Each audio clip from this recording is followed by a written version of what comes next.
My stepmother slapped me until my lip bled simply because I asked about the will. She locked my door and screamed that this house and every account now belonged to her alone. As her heels clicked away, a trembling hand slid a small key under the gap. It was our housekeeper, who had watched in silence for 20 years. She whispered that it was finally time to open what my father had hidden from that woman. My name is Lena Hartley, and tonight I was standing in the middle of the Grand Meridian Hotel ballroom calculating the precise monetary value of the lies being told about my family. The air in the room was thick, recycled through vents that probably had not been cleaned since the 1990s, but it smelled of expensive perfume, roasted duck, and old money. It was the smell of Denver high society, a scent I had spent the last 10 years scrubbing off my skin in Chicago. I stood near a pillar wrapped in white silk, clutching a flute of champagne that likely cost $40 a glass. Around me, the elite of Colorado mingled under crystal chandeliers that refracted the light into 1,000 dizzying prisms. They were here to celebrate 10 years of Hartley Estates, or more accurately, 10 years of my stepmother, Valerie Hartley, supposedly building an empire from the ashes of my father's death. I was 32 years old. I was a senior risk analyst for Northbridge Analytics, a firm that paid me a salary in the high six figures to tell tech billionaires when their dreams were mathematically unsound. I owned my condo in the Loop. I paid my own bills. I had built a life where I did not have to answer to anyone with the last name Hartley. Yet, here I was, wearing a black velvet dress I had bought specifically because it felt like armor, pulled back into the orbit of the woman who had stolen everything from me. A waiter passed by with a tray of fancy appetizers topped with caviar. I declined. I knew exactly who was paying for that caviar. Every dollar spent on this gala, every check written to the event planners, every cent used to polish the marble floors of this hotel ballroom came from assets that, by rights, should have been mine. My father, Thomas Hartley, had been a man of quiet dignity and careful saving. He had built his real estate portfolio brick by brick. He would have hated this. He would have hated the noise, the flash, and the sheer waste of resources. But dead men do not plan parties. Their widows do. Across the room, Valerie was holding court. She was 54 years old, though her team of dermatologists and surgeons had frozen her face in a permanent, smooth mask of indeterminate age. She wore a gown of shimmering silver, tight enough to show off the figure she maintained with personal trainers paid for by the trust. She was laughing at something a state senator was saying, her head thrown back, her hand resting possessively on the senator's arm. She looked radiant. She looked like a queen. She looked like a predator who had just finished a very satisfying meal. Standing next to her, looking bored and devastatingly handsome in a bespoke tuxedo, was Evan, my half-brother, 26 years old. The golden boy. The press releases always referred to him as the sole heir to the Hartley Estates legacy. He was currently nursing a whiskey neat, his eyes scanning the room not for business opportunities, but likely for the nearest exit or the prettiest waitress.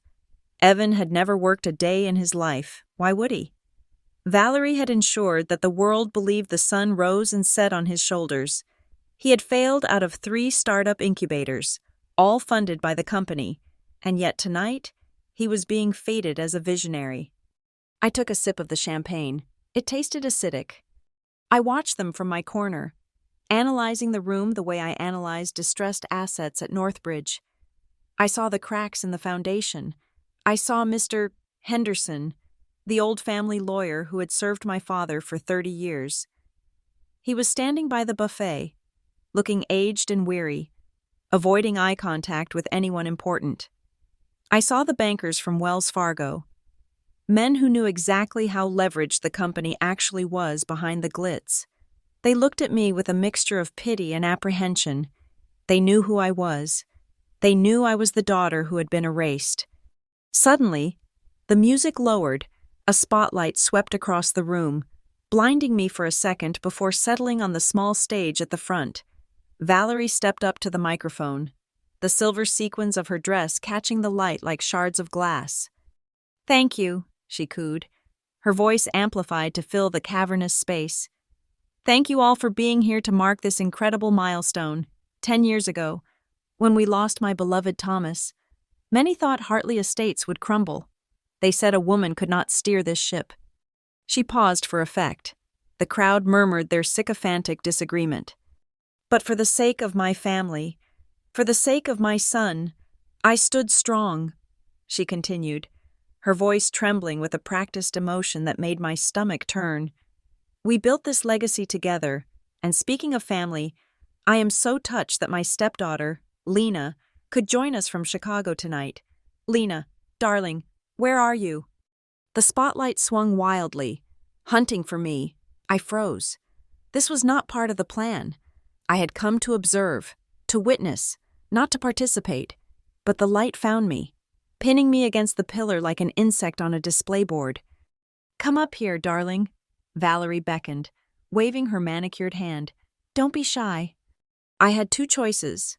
I could turn and walk out, creating a scene that would paint me as the bitter, unstable daughter she had always claimed I was, or I could walk up there, play the game, and wait for my moment. I set my glass down on a passing tray and walked toward the stage. The click of my heels on the parquet floor sounded like gunshots in my ears. The applause was polite, tepid. I felt the eyes of 300 people on my back. When I reached the stage, Valerie lunged forward and enveloped me in a hug. Her perfume was overpowering, a cloying floral scent that barely masked the smell of hairspray and ambition. Her grip was tight, her nails digging slightly into my upper arms, a warning masquerading as affection. She pulled back, keeping an arm around my waist, locking me in place next to the microphone. "Lena has always been so independent," Valerie told the crowd, smiling at me with eyes that were as cold as the bottom of Lake Michigan. "She moved away right after the funeral. It broke my heart, truly. She is so sensitive. Our Lena. She always misunderstood my intentions. But a mother never stops trying, does she?" A ripple of sympathetic laughter went through the room. The narrative was being reinforced in real time. I was the difficult child. She was the saintly stepmother who kept trying to love the unlovable. I stood there, my spine stiff, a smile plastered on my face that felt like it might crack the skin. I looked out at the sea of faces. I saw the pity. I saw the judgment. They bought it. They bought the champagne. They bought the real estate. And they bought the lie. But they did not know about the text message. My phone was in my clutch, silent, but I could feel its weight as if it were made of lead. 1 week ago, I had been sitting in my office in Chicago, staring at a spreadsheet, when the message arrived from a blocked number. "If you want the truth about your father's will, return to the old house after the party. Use the key from back then." That was it. No signature. No explanation. For 10 years, I had tried to forget that key. I had buried the memory of the night I received it under layers of work, success, and distance. But the text had clawed it all back up. It was the reason I was standing on this stage. I was not here to celebrate Valerie. I was here because someone else knew the truth. And for the first time in a decade, I felt a flicker of hope that I might not be crazy. Valerie gave my shoulder one last squeeze, sharp and painful, before releasing me. "Go enjoy the party, darling, Evan. Make sure your sister has a drink." Dismissed. I walked off the stage, my legs feeling heavy. Evan did not move to get me a drink. He barely looked up from his phone as I passed him. I made my way to the edge of the room, needing air, needing to escape the suffocating weight of Valerie's performance. My heart was hammering against my ribs. The anger I had suppressed for years was boiling, hot and dangerous, just beneath the surface. They thought they had won. They thought I was just a prop in their pageant. I reached for a glass of water from a passing service table. My hand was shaking. I gripped the stem of the glass, willing myself to steady. And then I saw her. She was standing behind the carving station, wearing the nondescript black uniform of the catering staff. Her hair was completely white now, pulled back in a severe bun, and her face was lined with the passage of time, but I would know those eyes anywhere. "Marta," Our old housekeeper, the woman who had raised me more than my own mother, who had died when I was 4, the woman who had been the only source of warmth in the cold mausoleum that was Hartley Ridge. She was slicing roast beef for a heavy-set man in a tuxedo, but her eyes were locked on mine. For a second, the sounds of the party faded, the clinking glasses, the jazz band, the laughter. It all dropped away. There was only the look on Marta's face. It was a look of terror. Her eyes were wide, pleading, but beneath the fear, there was something else. Steel, resolve. She gave me the slightest, almost imperceptible nod. That nod pulled me back. It yanked me out of the Grand Meridian Hotel and dragged me backward through time, straight into the darkness of my childhood bedroom. I could feel the phantom sting of a slap on my lip. I could hear the click of the lock turning. I could feel the cold metal of the key sliding under the door. Marta had sent the text. I knew it in my bones. The realization hit me with the force of a physical blow. She was still here. She was still watching. And she had decided that tonight was the night. I took a deep breath, the air shuddering in my lungs. I looked at Valerie, who was now laughing with the mayor, holding court in the empire she had stolen. I looked at Evan, the prince of nothing, and then I looked back at Marta. My hand stopped shaking. The glass of water was steady.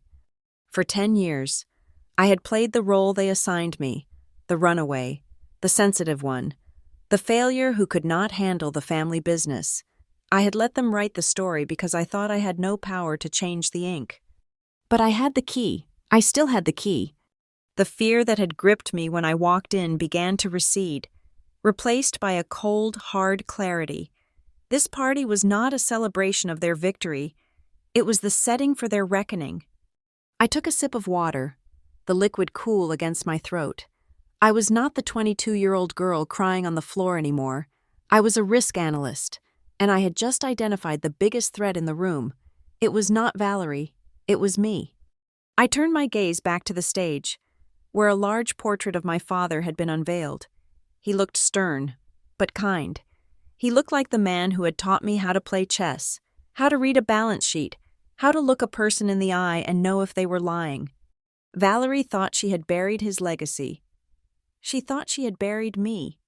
I set the glass down on the table with a decisive click. I had promised myself, if I ever got the chance to escape the role of the puppet, I would cut every single string, even if the hands holding them belonged to people named Hartley. The gala faded. The crystal chandeliers and the smell of expensive roast beef dissolved into the gray, suffocating fog of memory. I was not standing in the Grand Meridian Hotel anymore. I was pulled back violently to the place where the fracture in my life actually began. It was 10 years ago. I was 22 years old, a senior in college, and I had just buried my father. Hartley Ridge, the estate where I had grown up, felt less like a home and more like a mausoleum in the weeks following the funeral. The air inside the house was stagnant, heavy with the scent of dying lilies that no one had bothered to throw away. The silence was not peaceful. It was predatory. It was the kind of silence that happens right before a trap snaps shut. In those early days, Valerie did not scream. She did not throw things. Instead, she executed a quiet, methodical erasure of Thomas Hartley. It started with small things. His favorite armchair was moved to the basement because it supposedly clashed with the energy of the room. His collection of vintage maps was taken down from the hallway walls, but then it escalated to the administration of his life. The door to his study, which had always been open to me, was suddenly kept locked. A new security code was installed on the keypad, one that I was not given. I was grieving, moving through the hallways like a ghost in my own house, but I was not blind. I noticed the constant stream of cars in the driveway. Lawyers, accountants, bankers, people who looked at me with tight, pitying smiles before disappearing behind heavy oak doors with Valerie. I tried to ask. I tried to be the daughter who was involved. "What are they discussing, Valerie?" I asked one morning over a breakfast of dry toast and coffee. "Is there something about the estate I should know?" Valerie did not even look up from her tablet. "It is complicated. Lena, legal matters, Boring tax issues. You focus on your final exams. Let the adults handle the business. The adults, as if I were still a child playing with dolls, not a young woman about to graduate with a degree in finance. The breaking point came on a Tuesday night, 3 weeks after the funeral. I had come down to the kitchen for a glass of water around midnight. The house was dark, shadows stretching long across the hardwood floors. As I passed the library, I heard voices. The door was cracked open just an inch. "The new draft needs to be the only draft," a man's voice said. It was Mr. Henderson, the family lawyer. He sounded tired, perhaps even a little desperate. If the previous version surfaces, Valerie, the contestation period could drag on for years. It will not surface, Valerie's voice cut through the air, sharp and cold as a scalpel. Thomas was confused at the end. We all know that. This version reflects his true intentions. Just file it. Arthur, I will handle the rest. I stood frozen in the hallway. My father had not been confused. He had been sick, yes, his heart failing him slowly, but his mind had been razor-sharp until the very last hour. We had played chess 3 days before he died. He had beaten me. A confused man does not plan a checkmate 5 moves in advance. I went back to my room, but I could not sleep. My heart was hammering against my ribs. They were rewriting him. They were rewriting his will, his legacy, and his intentions. I waited until I heard Mr. Henderson's car drive away. I waited another hour until the lights in Valerie's suite went dark. Then I went downstairs. I knew the spare key to the study was kept in a hollowed-out book on the hallway shelf. A copy of Moby Dick that my father used to joke was too heavy to actually read. I prayed Valerie had not found it yet. My hands were shaking as I opened the book. The key was there. I slipped into the study. The room smelled of him, old paper, leather, and the faint, sweet scent of pipe tobacco. I did not turn on the main light. I used the flashlight on my phone, sweeping the beam across the mahogany desk. I needed to find the file, the blue folder. Dad always kept his most important drafts in blue folders. I was rifling through the bottom drawer, my fingers brushing against stacks of deeds and insurance policies, when the overhead lights blinded me. I gasped, spinning around. Valerie was standing in the doorway. She was wearing a silk robe, her arms crossed over her chest. She did not look sleepy. She looked exhilaratingly awake, her eyes bright with a terrifying intensity. "I knew it," she said softly. "I knew you were down here digging." I stood up, clutching the edge of the desk for support. "I am not digging. I live here. This is my father's office." "This is the estate's office," Valerie corrected, stepping into the room. "And you are unauthorized." "I heard you," I said, my voice trembling but gaining strength. "I heard you with Henderson. You are changing the will. You are trying to say Dad was incompetent. That is a lie, Valerie." Valerie's face twisted. The mask of the grieving widow vanished, replaced by sheer, unadulterated venom. "You ungrateful little brat. You have been fed, clothed, and educated by this family's money. And the moment your father is in the ground, you start sniffing around for cash like a stray dog." "It is not about the money," I shot back. "It is about what is right. Dad told me he set up a trust. He told me the house was supposed to stay in the family name, not be liquidated for your vanity projects."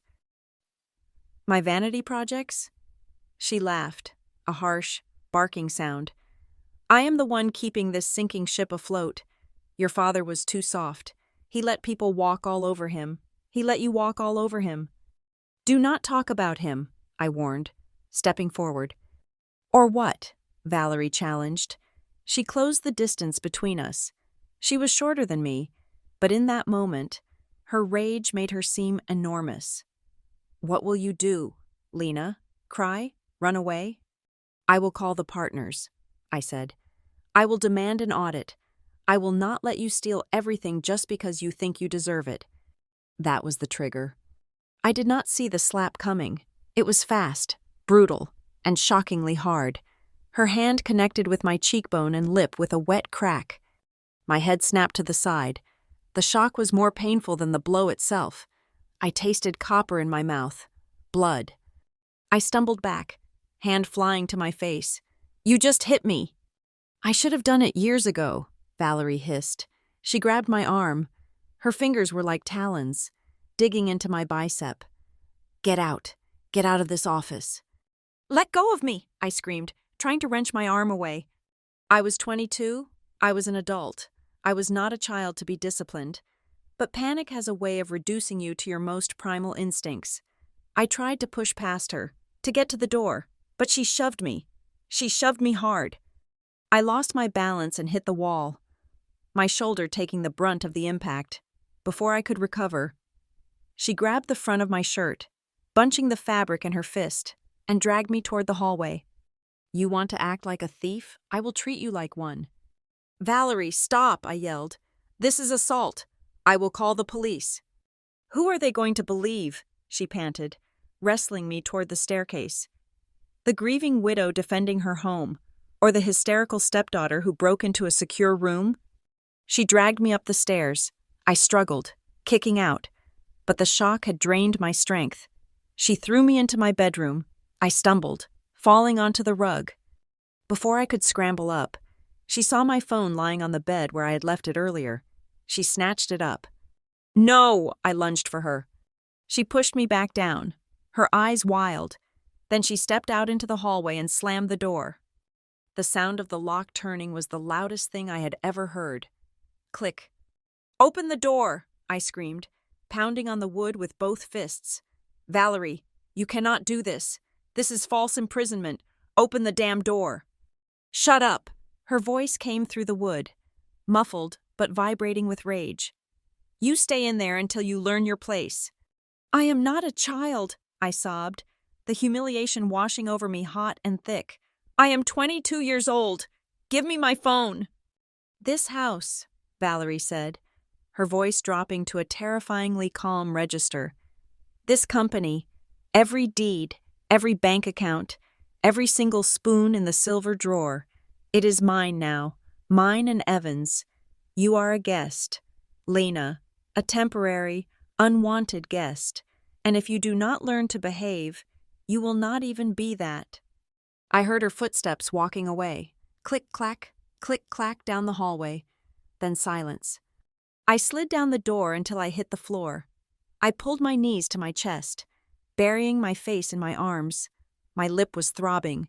My shoulder ached where I had hit the wall, but the physical pain was nothing compared to the hollow, expanding void in my chest. I was a prisoner, in the house where I learned to walk, in the house where my father had read me bedtime stories. For the first time, I truly understood the magnitude of my father's mistake. He had been a good man, a kind man, but his kindness had been a weakness. He had brought a viper into our nest, thinking his love would remove its fangs. He was wrong. And now, because he had failed to see her true nature, I was locked in a room, stripped of my inheritance, my agency, and my voice. I sat there for what felt like hours. The moonlight shifted across the floorboards, marking the passage of time. I felt small. I felt stupid. I felt utterly, completely alone. Then I heard a sound. It was soft, a shuffling noise outside my door. I stiffened. Was she coming back? Was she coming back to hurt me again? I held my breath, pressing my ear against the wood. Something metal scraped against the floorboards. I looked down. Under the gap of the door, a small object was sliding through. It moved slowly, pushed by a hesitant finger, until it came to rest on the rug in a patch of moonlight. It was a key. Not a standard house key. It was small, made of tarnished brass, with an intricate, old-fashioned head. It looked like something that belonged to a jewelry box or an antique cabinet. I stared at it, my breath caught in my throat. "Lena?" The voice was a whisper, barely a breath. It was Marta. I scrambled to my knees, pressing my face to the crack at the bottom of the door. "Marta? Marta, please, let me out. She took my phone. She hit me." "Shh," Marta whispered urgently. "Keep your voice down, child. She is in the parlor drinking. She will hear you." Marta. The key, I whispered back, my hands trembling as I picked up the small brass object. It felt cold and heavy for its size. What is this? Does this open the door? No, Marta said. That does not open this door. That opens the past. I do not understand. Your father, Marta murmured, her voice thick with an emotion I could not place. Fear, loyalty, sorrow. He was a good man, but he was not a fool. He knew things were changing. He knew she was changing. I clutched the key tighter. What are you talking about? He hid the most important thing, Marta said. He hid it where she would never look, because she only looks at things that shine. She only looks at things that have a price tag. Where? I asked. Where is it?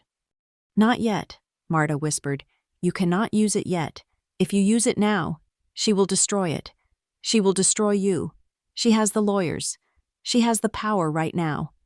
So I just do nothing? I asked, tears streaming down my face again. I just let her win? You wait, Marta said firmly. You take that key. You hide it. You leave this house when you can. You build yourself up. You get strong, stronger than her, and when the time is right, when she thinks she is untouchable, that is when you use it. Marta. Promise me, she hissed. Promise me you will hide it. I promise, I whispered. I heard her footsteps shuffle away, soft and silent on the carpet runner. She was gone.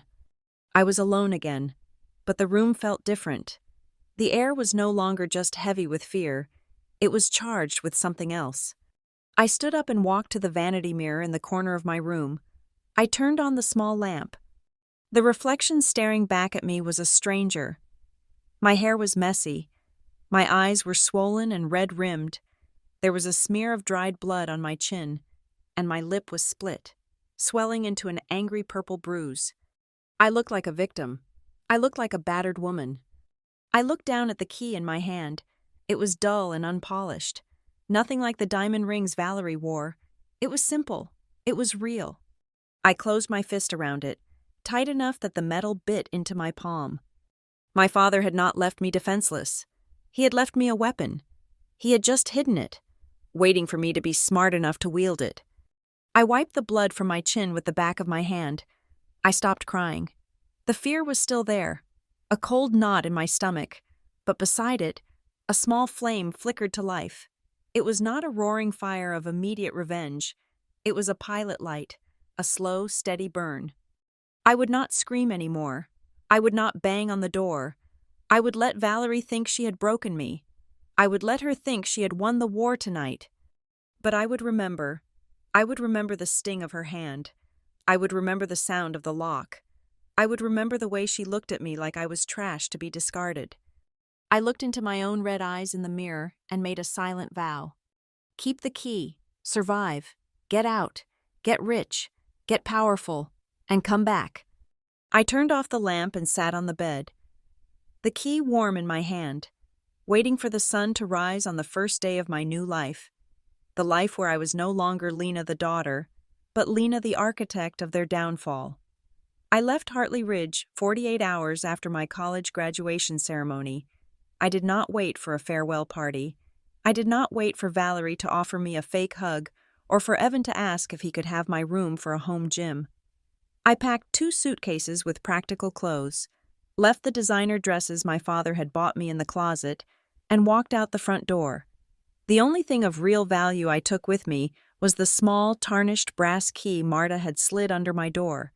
I kept it in a velvet pouch deep inside my carry-on bag, checking for it every 20 minutes like a nervous tick. I moved to Chicago.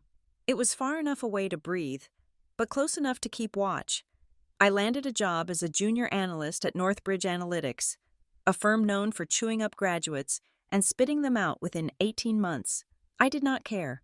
I wanted to be chewed up. I wanted to be exhausted. I wanted to be so busy that I did not have time to dream about the sound of a lock clicking shut. My life in Chicago was a study in gray. I rented a studio apartment in a walk-up in Wicker Park that smelled perpetually of boiled cabbage and old cigarettes. It cost me $1,200 a month, which was a fortune on my entry-level salary, But it was mine. There were no housekeepers. There were no marble floors. There was just me, a leaking radiator, and a second-hand desk I had dragged up 3 flights of stairs. At Northbridge, I was a ghost. I did not tell anyone my last name was attached to a real estate empire in Colorado. To my colleagues, I was just Lena, the girl who never said no to overtime and who seemed to have a supernatural ability to spot anomalies in financial spreadsheets. I worked like a woman possessed. While my coworkers went out for happy hour at 5 in the afternoon, I stayed at my desk until 2 or 3 in the morning. I ate vending machine sandwiches for dinner. I drank coffee that tasted like battery acid. I was paying off my own student loans because Valerie had conveniently forgotten to sign the final tuition check for my last semester, claiming a cash flow issue that somehow did not prevent her from buying a new Mercedes the same week. But there was another reason I lived on the edge of poverty. I was sending money to Marta. I knew Valerie. I knew that once I was gone, Marta would be the next target. She was a relic of my father's era, a witness to the way things used to be. And Valerie hated witnesses. I knew Marta's hours would be cut, her pension threatened. So, every month, I wrote a check for $500, sometimes more if I hit a bonus, and mailed it to her niece's address in Denver. It meant I skipped lunch most days. It meant I wore the same winter coat for 5 years until the lining shredded. But every time I pictured Marta's face in the window as I drove away, I knew it was the only rent I truly had to pay.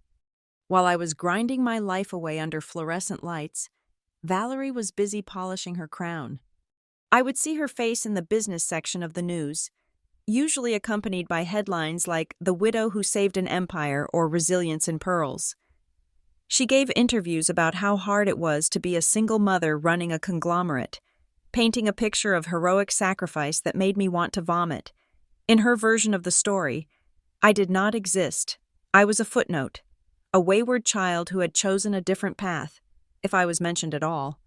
And then there was Evan. My half-brother was living the life I was financing with my silence.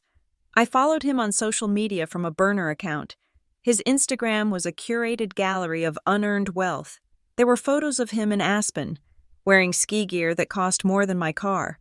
There were shots of him leaning against a Porsche 911 with the caption, "Grind never stops," posted at 11 in the morning on a Tuesday. He called himself an entrepreneur. First, it was a bespoke sneaker app that crashed within 6 months. Then, it was a premium tequila brand that never actually produced a bottle.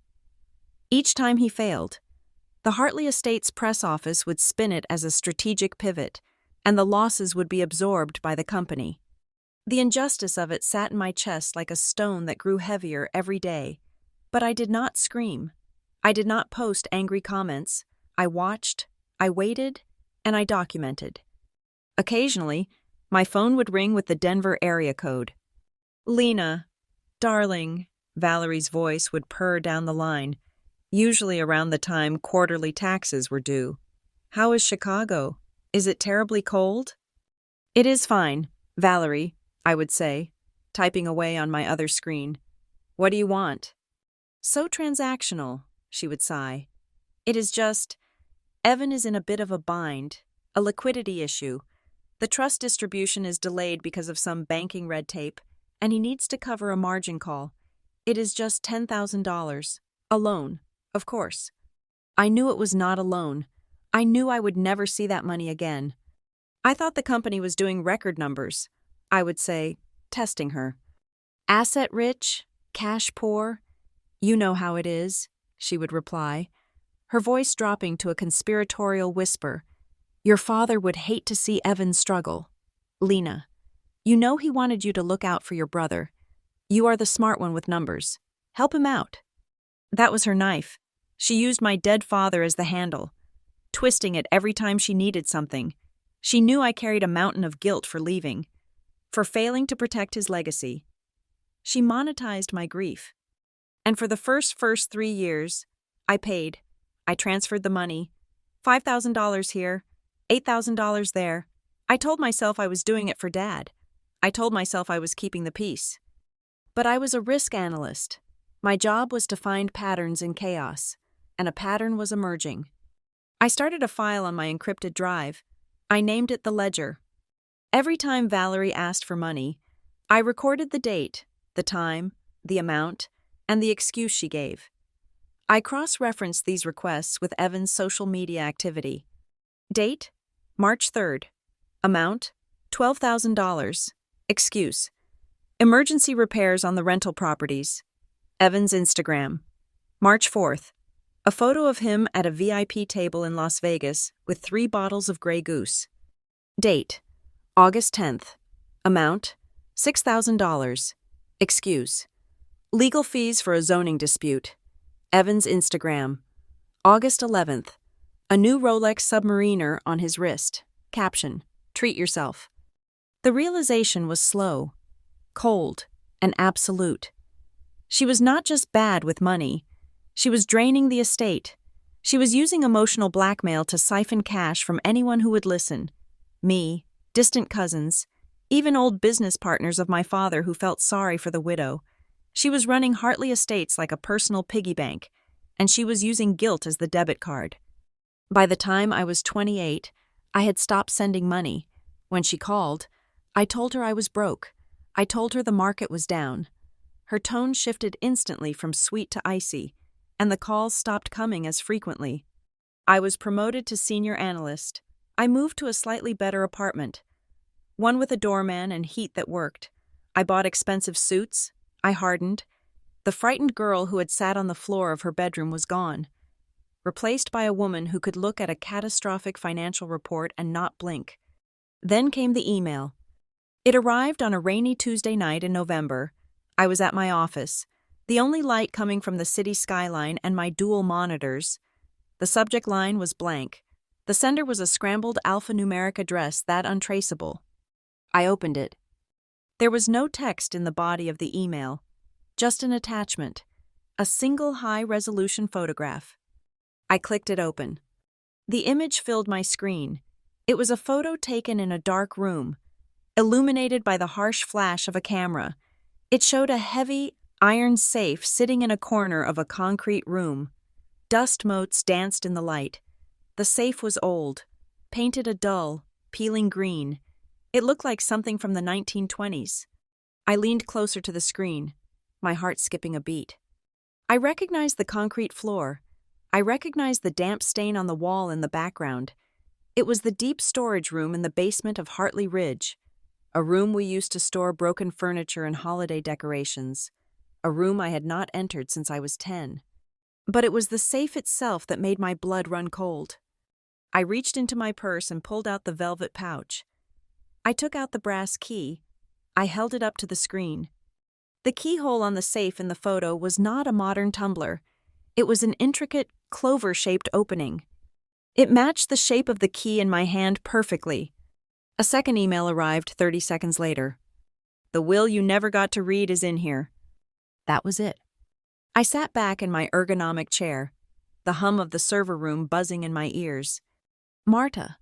It had to be Marta, or someone she knew. For 10 years, I had assumed the key was symbolic, a metaphor for truth, or maybe a key to a jewelry box I would never find. I had never imagined it was for a literal safe buried in the bowels of the house Valerie was now trying to sell. My father had not just hidden a document, he had built a fail-safe. I did not sleep that night. Instead, I used every tool Northbridge Analytics had taught me. I was not just looking at my family anymore, I was looking at a target. I started digging into the public records of Hartley Estates. I pulled the tax filings for the last 7 years. I accessed the property records. Then, I did something I could have lost my license for.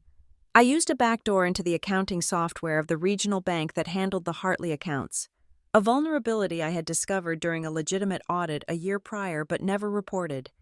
I was not looking for money this time. I was looking for structural weakness. What I found was a house of cards. The empire Valerie was bragging about in Forbes was leveraged to the hilt. She had taken out loans against the equity of the commercial properties to fund Evan's lifestyle and her own image maintenance. There were transfers of hundreds of thousands of dollars to shell companies with names like VH Consulting and Blue Horizon Advisors, entities that had no physical address, only P.O. boxes in Nevada. I saw payments to a Cobalt Hill legal firm that did not match the retainer for our family lawyer, Mr. Henderson.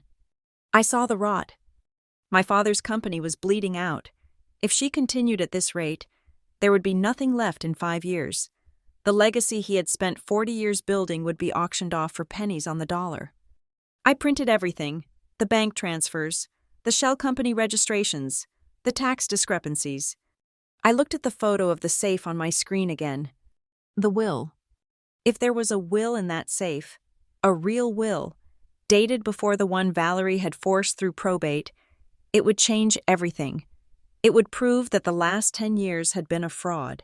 It would prove that I was not the disinherited daughter, but the victim of a massive, orchestrated theft.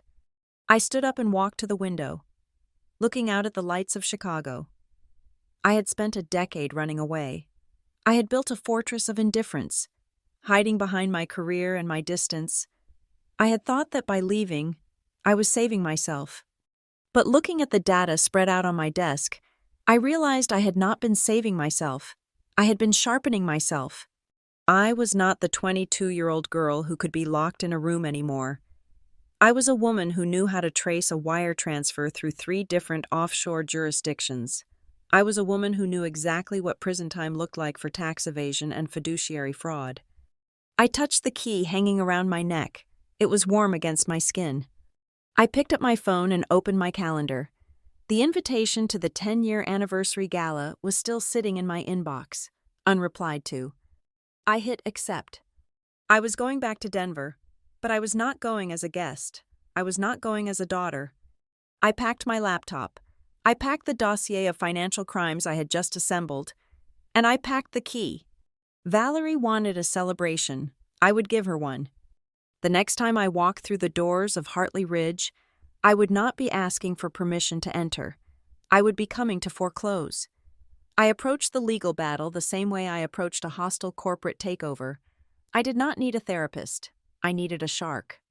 I found Amelia Price at a boutique firm called Cobalt Hill Legal. She was not the type of lawyer who advertised on billboards or hosted charity luncheons. She was the type you hired when you wanted to dismantle a company piece by piece without anyone hearing the demolition charges go off. I contacted her through an encrypted server, using a pseudonym initially, sending her a packet of the financial anomalies I had uncovered. Her response was immediate and brutal. She agreed to meet me in a soundproof conference room in downtown Denver, far away from the prying eyes of the country club set. "This is a nice spreadsheet, Lena," Amelia said, tossing my dossier onto the mahogany table. She was a sharp-featured woman in her 40s, wearing a suit that cost more than my first car. "It shows incompetence. It shows greed. It definitely shows that your stepmother treats the corporate account like a personal ATM, but it does not prove the will was forged." I leaned forward. "She rewrote it when he was medicated. I know she did." "Knowing it and proving it in a Colorado court are 2 different things," Amelia countered, her voice devoid of sympathy. "To overturn a probated will after 10 years, we need a smoking gun.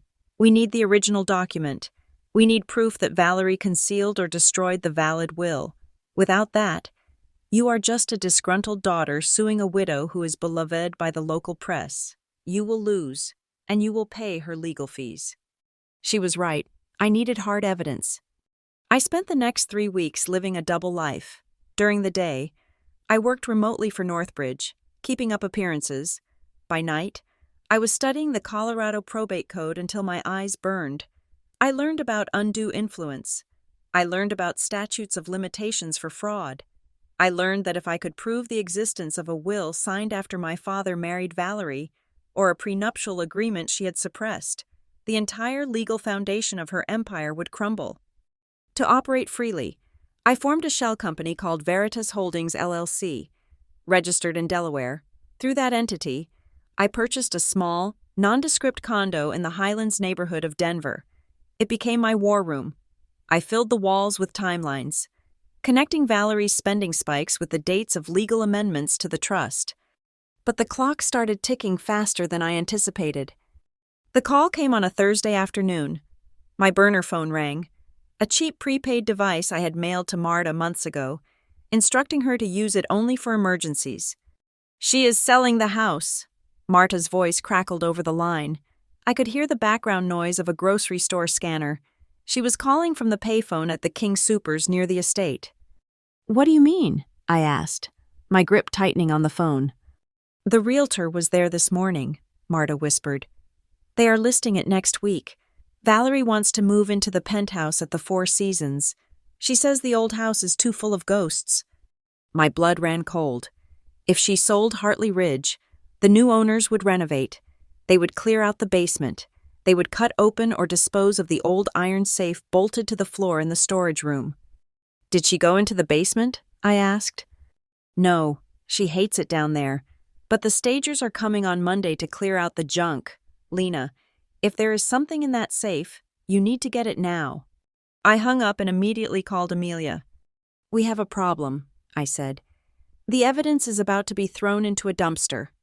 Then we need to get in, Amelia said, her tone shifting from advisor to conspirator. But you cannot just break in. Valerie has cameras. I know, I said. I need a cover. We concocted a plan that relied on Valerie's greed. Amelia reached out to a contact of hers, a high-end real estate broker who owed her a favor. The broker called Valerie, claiming to have a private, ultra-high net worth buyer from Silicon Valley who was interested in the property before it hit the public market. This buyer, however, insisted on a structural integrity assessment before making an all-cash offer. I was the structural assessment team. 2 days later, I pulled up to the gates of Hartley Ridge in a white van with the logo of a fake engineering firm magneted to the side. I wore a hard hat, a reflective vest, and a pair of oversized safety goggles that obscured most of my face. I carried a clipboard and a heavy tool bag. Valerie was standing on the porch, looking impatient. She barely glanced at me. To her, I was just a laborer, someone to check the pipes and the foundation. Make it quick, she snapped at the broker. I have a lunch at the club at 12. Of course, Mrs. Hartley, the broker soothed. My engineer just needs to check the load-bearing walls in the basement and the attic.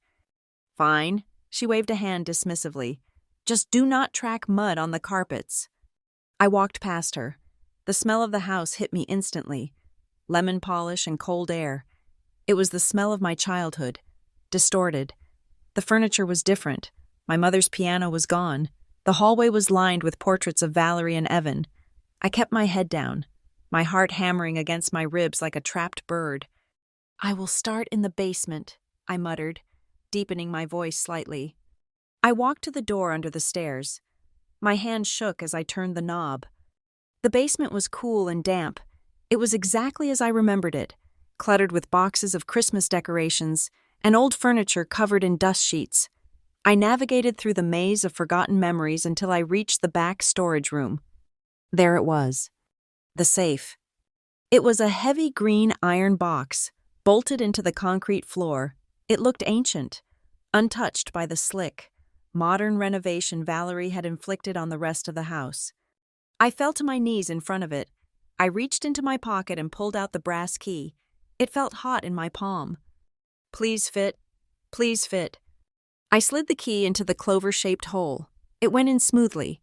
I held my breath and turned it to the right. Clunk. The heavy tumbler shifted. The handle released. I pulled the heavy door open. The hinges groaned in protest, a sound that seemed deafening in the silence of the basement. The safe was not empty. Inside, sitting on the metal shelf, was a thick manila envelope. It was sealed with red wax, the old-fashioned way my father used to seal his personal correspondence. I picked it up. My hands were trembling so hard I almost dropped it. On the front, in my father's distinct, slanted handwriting, were 2 words, for Lena. I tore open the envelope.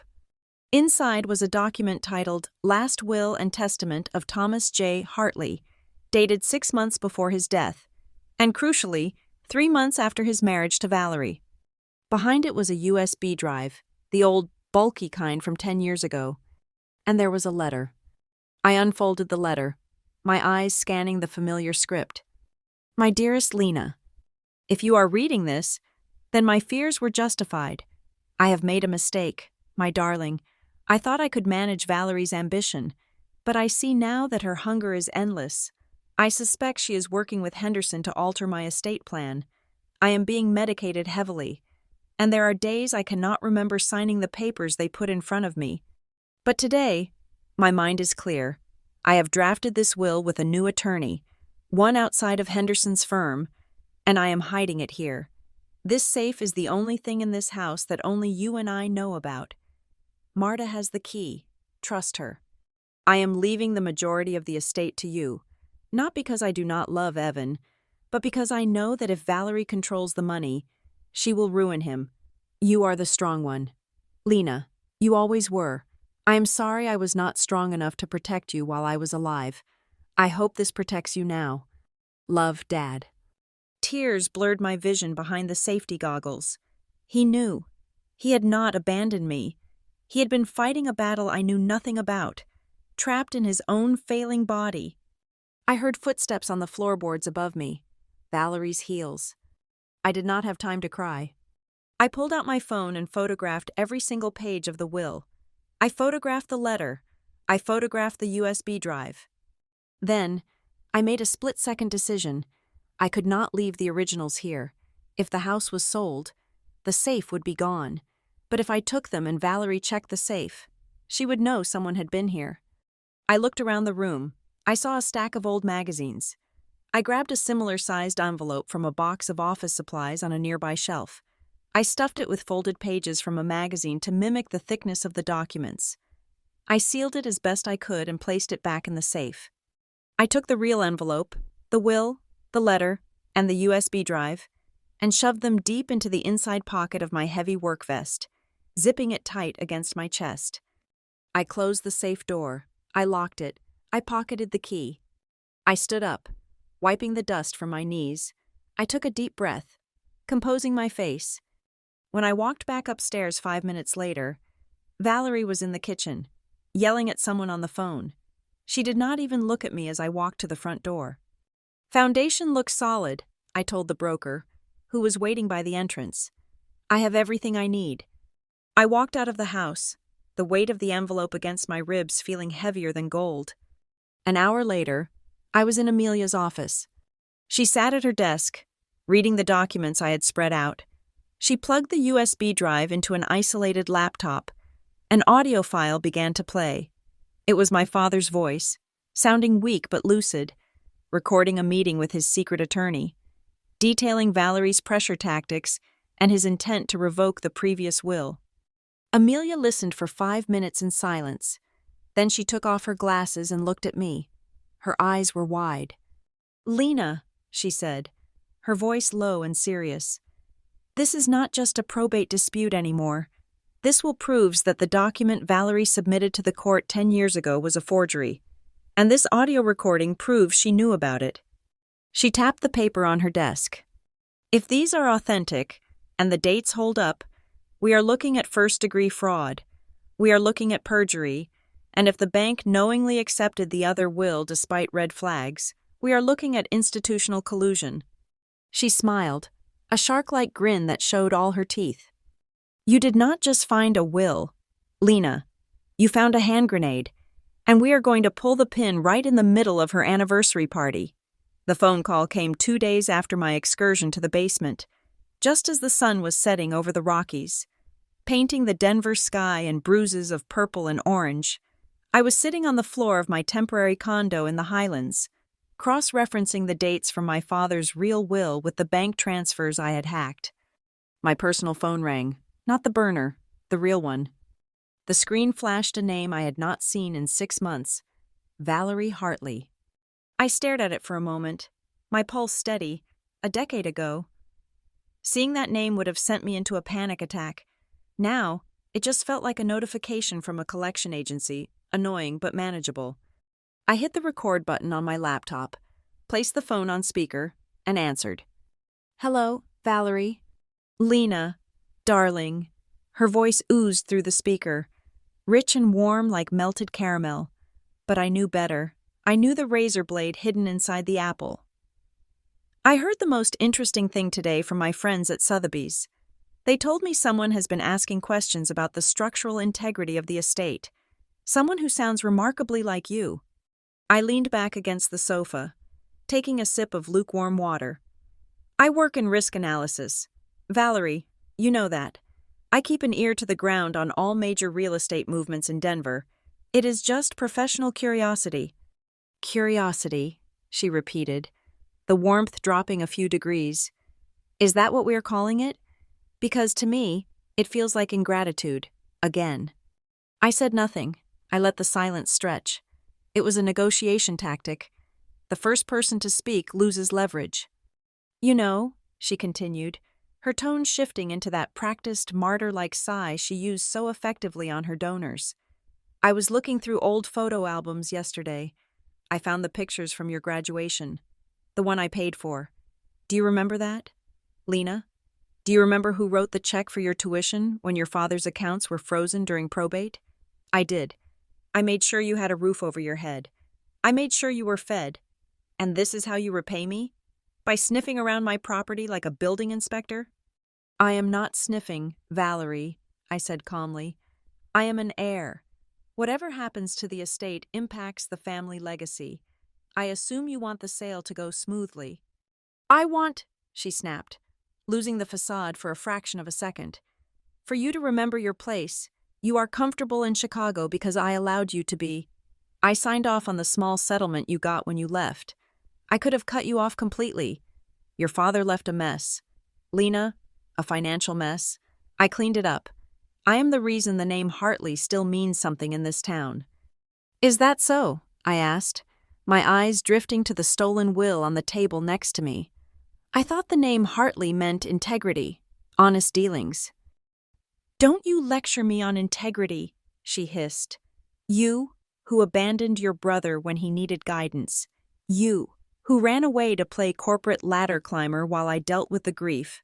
Let me be clear. Lena, if you try to sabotage this sale, or if you try to embarrass me, I will make sure every employer in your industry knows exactly how unstable you are. I still have the medical records from when you were 22. The panic attacks, the accusations. I can paint a very ugly picture. I am sure you can, I said, my voice devoid of emotion. You have always been a talented artist, Valerie. I hung up. I stopped the recording and saved the file as Threat01 MP3. She was scared. She was lashing out because the walls were closing in. Even if she did not know exactly how close I was, she was trying to use the old levers. Guilt, fear, reputation. But those levers were disconnected now. The next morning, the second prong of their attack arrived. Evan texted me. Hey Lee, Mom is on a warpath. Crazy, right? I'm in the city meeting some investors. Let's grab coffee. Just us. No drama. I agreed to meet him at a trendy coffee shop near Union Station, a place with exposed brick walls and espresso machines that cost more than a Honda Civic. Evan was already there when I arrived. He was sitting at a corner table, wearing a cashmere sweater that looked soft enough to sleep in. He stood up when he saw me, flashing that charming, boyish smile that had gotten him out of every speeding ticket he had ever received. Lee! He exclaimed, hugging me. He smelled of expensive cologne and denial. You look great. Seriously, corporate life suits you. Hello, Evan, I said, extricating myself from the hug. We sat down. He ordered a flat white with oat milk. I ordered a black coffee. Look, he started, leaning in, his face adopting a look of conspiratorial exhaustion. I know Mom called you. She is a lot. You know how she gets when she is stressed. The sale of the house has her spinning. She threatened to ruin my career, Evan, I said, watching him over the rim of my cup. He winced. Yeah, well, she is dramatic. She does not mean it. She just wants to protect us. You know, protect the family assets. Is that what she is doing? I asked. Protecting us? Of course, Evan said, looking genuinely confused that I would question it. She has kept the company alive. Lee, it has not been easy. Dad left things complicated. Mom had to make some tough calls to keep us afloat. Evan, I put my cup down. Do you remember the night I left, 10 years ago?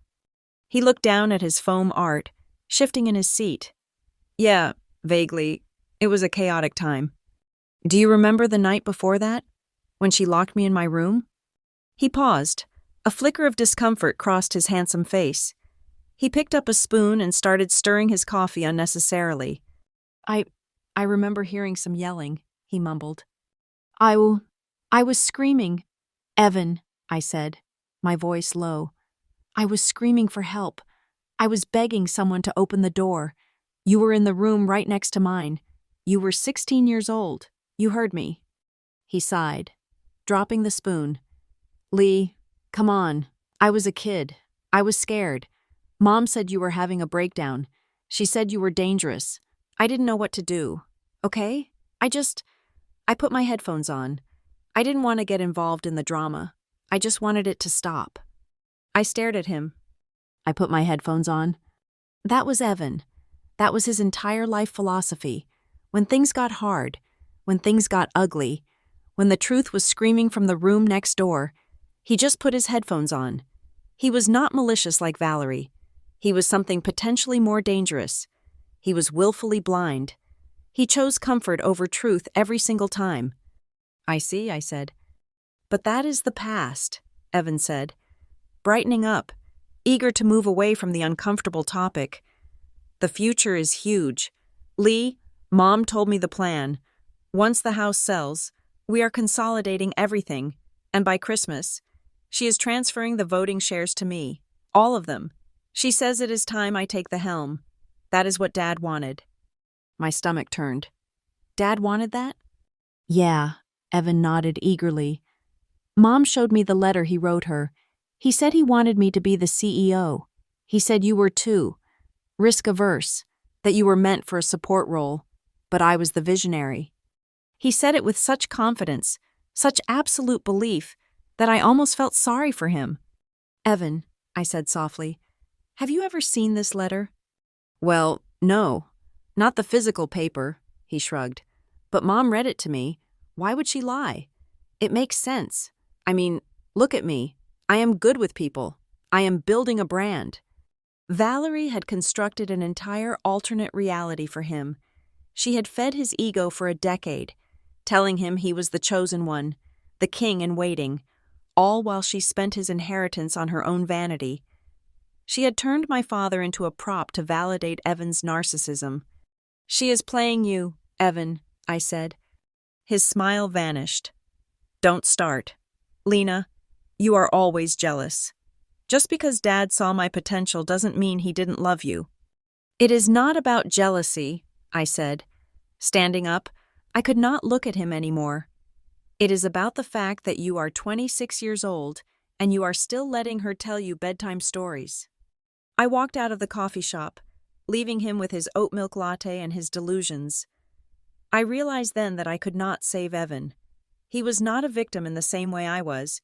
He was a beneficiary of the lie, and he liked the taste of it too much to spit it out. I needed air. I walked 4 blocks to the Holy Ghost Catholic Church. It was a beautiful old building sandwiched between 2 glass skyscrapers, a metaphor for my life right now. I slipped into the back pew. It was quiet, smelling of incense and old stone. Marta was waiting for me in the shadows near the confessional booth. She looked smaller than I remembered, wrapped in a gray wool coat that had seen better days. "Did anyone follow you?" she whispered as I sat down next to her. "No," I said. "Evan is too busy admiring his own reflection, and Valerie thinks I am intimidated." Marta reached into her tote bag and pulled out a stack of folded papers. "I took these from the trash in the guest house office," she whispered. She threw them out, but she forgot to shred them. She is getting sloppy. Lena, arrogant. I took the papers. They were monthly statements for a bank account titled the Thomas J. Hartley Memorial Fund. I scanned the lines. Technically, this fund was a registered charity. It was supposed to provide scholarships for underprivileged students in Denver public schools. It was the one thing my father had been incredibly proud of setting up before he died. But the transaction history told a different story. January 14th, Four Seasons Spa, $3,000. February 2nd, Mercedes-Benz of Denver, lease payment, $1,800. March 10th, NetJets, aviation, $15,000. April 5th. Tuition payment. Evan Hartley. MBA program he dropped out of. $40,000. There were no scholarships. There were no grants for students. Every single line item was a personal expense for Valerie or Evan. They were not just stealing from the estate. They were stealing from the dead. They were using my father's name, his reputation for generosity, as a cover to launder money for their lifestyle. They were taking tax-deductible donations from my father's old friends and using them to pay for facials and private jets. My hands shook, rattling the paper. The anger I felt was different from the anger I had felt in the basement. That had been personal. This was moral. She tells the donors the money goes to build libraries, Marta whispered, wiping a tear from her eye. I heard her on the phone. She cries. She says, Thomas would be so proud. Then she uses the debit card to buy wine. It ends now, I said, folding the papers and shoving them into my bag. This is fraud. Marta, federal fraud, wire fraud, embezzlement. Be careful, child. Marta gripped my hand. Her skin was rough, calloused from years of scrubbing floors that Valerie walked on. She is a cornered animal. She knows you are here. Good, I said. I want her to know. I left the church and walked back to my car. The city felt sharper, the noise of the traffic louder.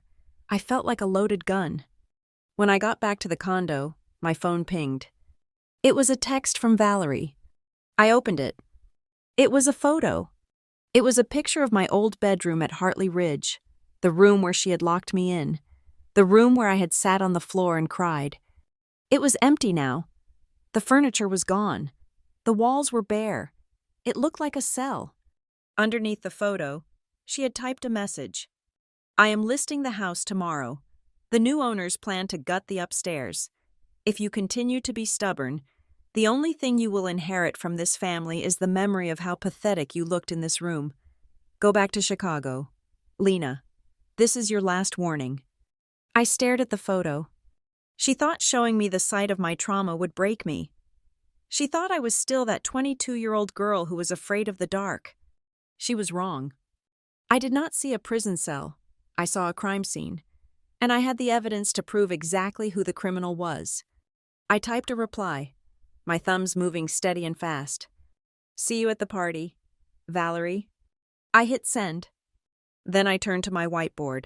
I picked up a red marker and drew a circle around the date of the gala. 3 days. 3 days until the grieving widow and the visionary heir walked into a room full of people they had lied to. I picked up the statement from the memorial fund. You wanted to erase me, I whispered to the empty condo. But you should have erased the paper trail instead. I sat down at my laptop and opened a new email. I addressed it to Amelia Price. Subject: The Nail in the Coffin. Attachment: Memorial Fund Fraud, PDF. Amelia, I have the smoking gun. It is not just the will.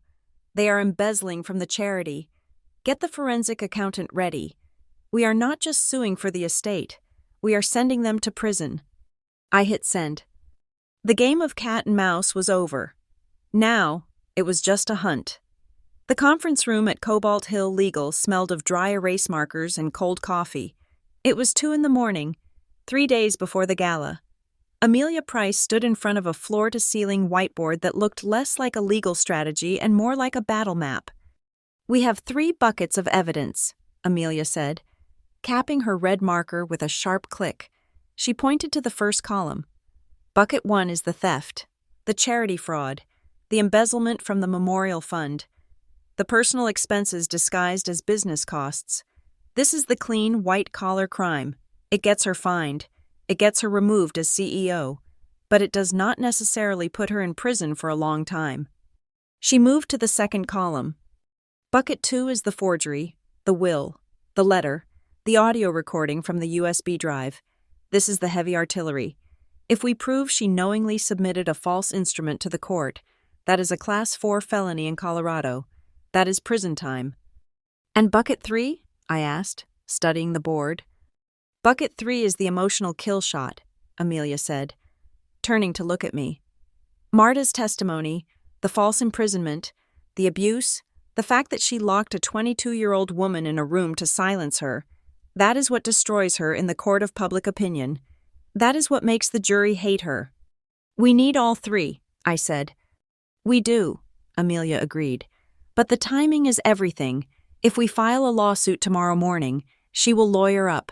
She will bury us in motions. She will seal the records. The gala will happen, and she will spin the lawsuit as a greedy stepdaughter trying to ruin her big night. So we do not file tomorrow, I said, leaning back in my chair. The plan had been forming in my mind for days, precise and geometric. We let her have her party. We let her stand on that stage. We let her invite the press, the bankers, and the donors. We let her build the biggest audience she has ever had. And then?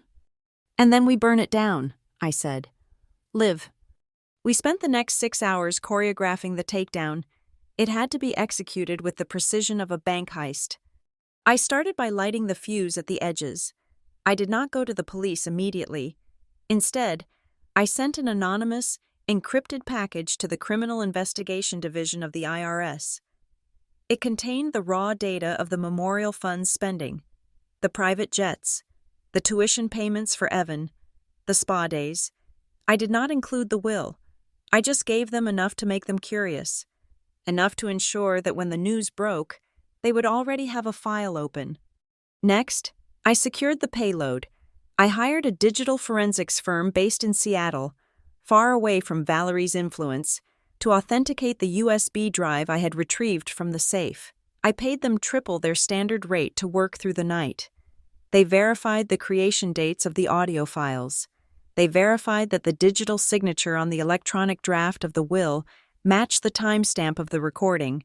They produced a 40-page affidavit stating that the evidence was unaltered and pristine. Then, I had to extract the hostage. Marta was the only leverage Valerie had left. If Valerie realized I was coming for her, she would use Marta. She would fire her, threaten her pension, or worse. I set up a shell corporation called Highland Hospitality Group.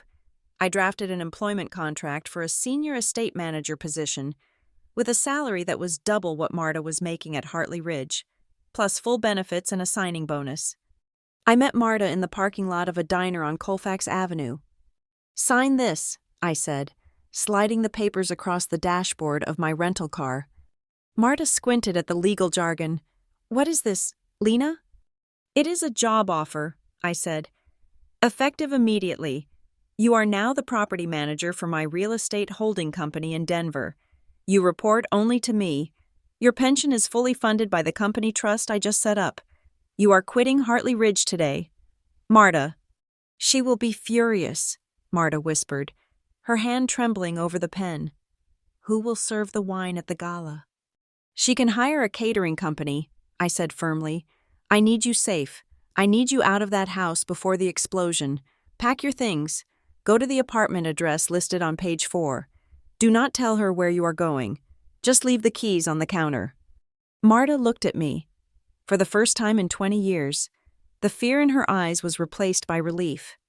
She signed the paper. Thank you, she choked out. Do not thank me yet, I said. We still have work to do. With Marta safe, I turned to the internal network. I knew there were people inside Hartley Estates who were uncomfortable. I knew there were accountants who had been forced to sign off on things that kept them awake at night. I knew this because I used to be one of them. I created a secure, anonymous whistleblower portal hosted on a server in Iceland. I obtained a list of email addresses for the entire finance department of Hartley Estates. I sent a single blast email at 3 o'clock in the morning. Subject: The books do not balance.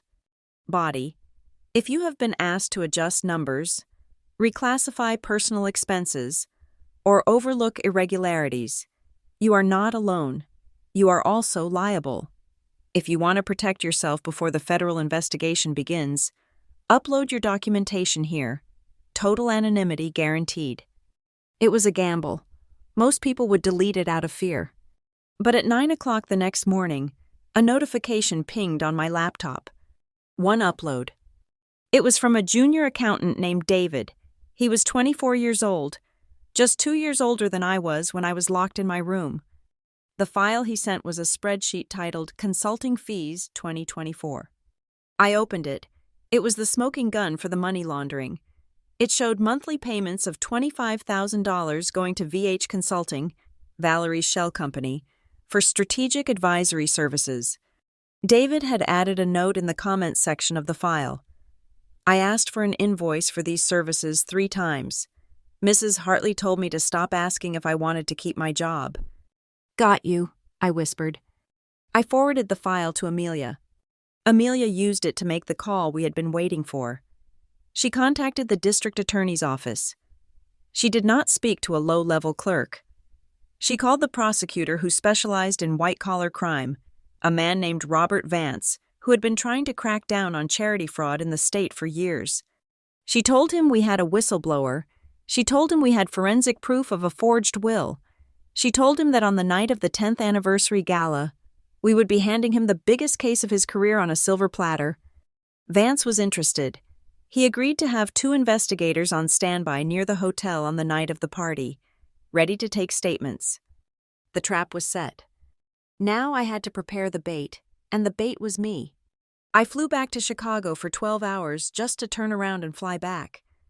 Creating a paper trail that looked like normal business travel, I wanted Valerie to think I was erratic, bouncing back and forth.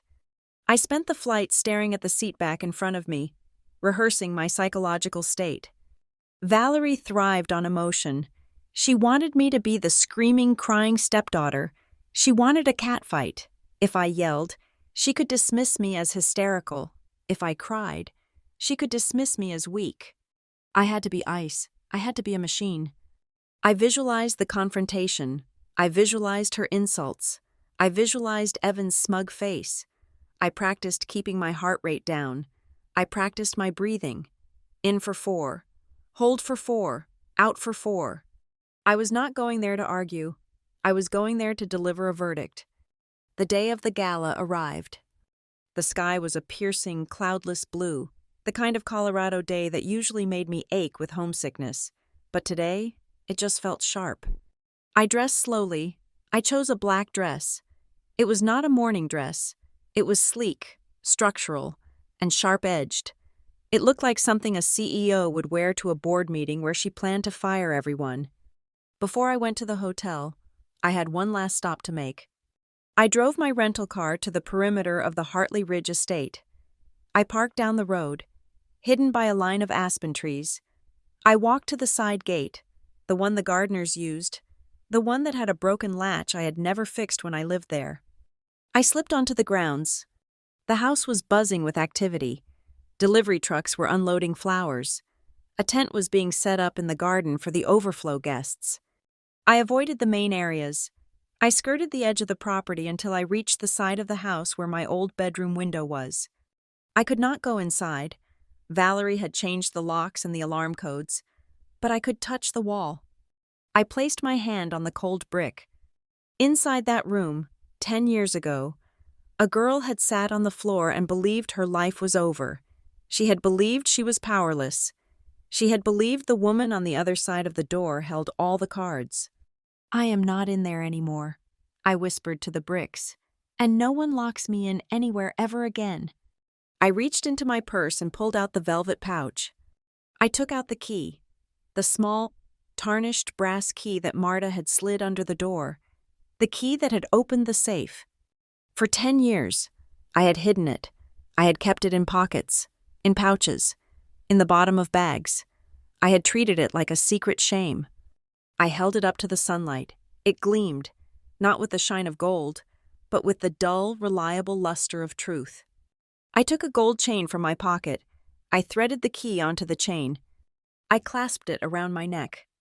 The key rested against my collarbone, cold and heavy. It was visible. It was undeniable. I looked at my reflection in the window glass, the black dress, the severe hair, and the key, hanging right in the center of my chest. It was a declaration of war. When I walked into that ballroom tonight, Valerie would see it. She would recognize it, and she would know, before I even opened my mouth, that the lock she had turned 10 years ago had finally been broken. I turned away from the house and walked back to the car. My phone buzzed. It was a text from Amelia. The investigators are in position at the hotel. The press has arrived. The stage is yours. Lena. I put the car in gear. Let's go, I said. I drove toward the city, toward the lights, toward the empire that was about to crumble. I walked back into the Grand Meridian Ballroom, and the air felt different. An hour ago, this room had been a sea of intimidating faces and suffocating wealth. Now, it looked like a game board, and I finally knew the rules. I stood near the entrance, smoothing the fabric of my black dress, and looked at the display Valerie had set up in the foyer. It was a massive, blown-up photograph of my father, taken perhaps a year before he died. He looked tired in the picture, though the photographer had tried to mask it with lighting. Below his face, in elegant gold script, were the words, "The Hartley Legacy," honoring Thomas. Beneath that, significantly larger, were the names Valerie Hartley and Evan Hartley, captioned "The Next Generation." My name was nowhere. I had been scrubbed from the corporate history as effectively as I had been scrubbed from the family photos. I touched the brass key hanging against my sternum. It was cool and hard. It was the only thing in this room that was real. Inside, the party was reaching its peak. The jazz band was playing a frantic, upbeat number that clashed with the tension tightening in my chest. Waiters wove through the crowd with trays of champagne, their movements synchronized and invisible. Valerie was in her element. She was holding court near the ice sculpture, surrounded by the mayor of Denver and 2 senior loan officers from Wells Fargo.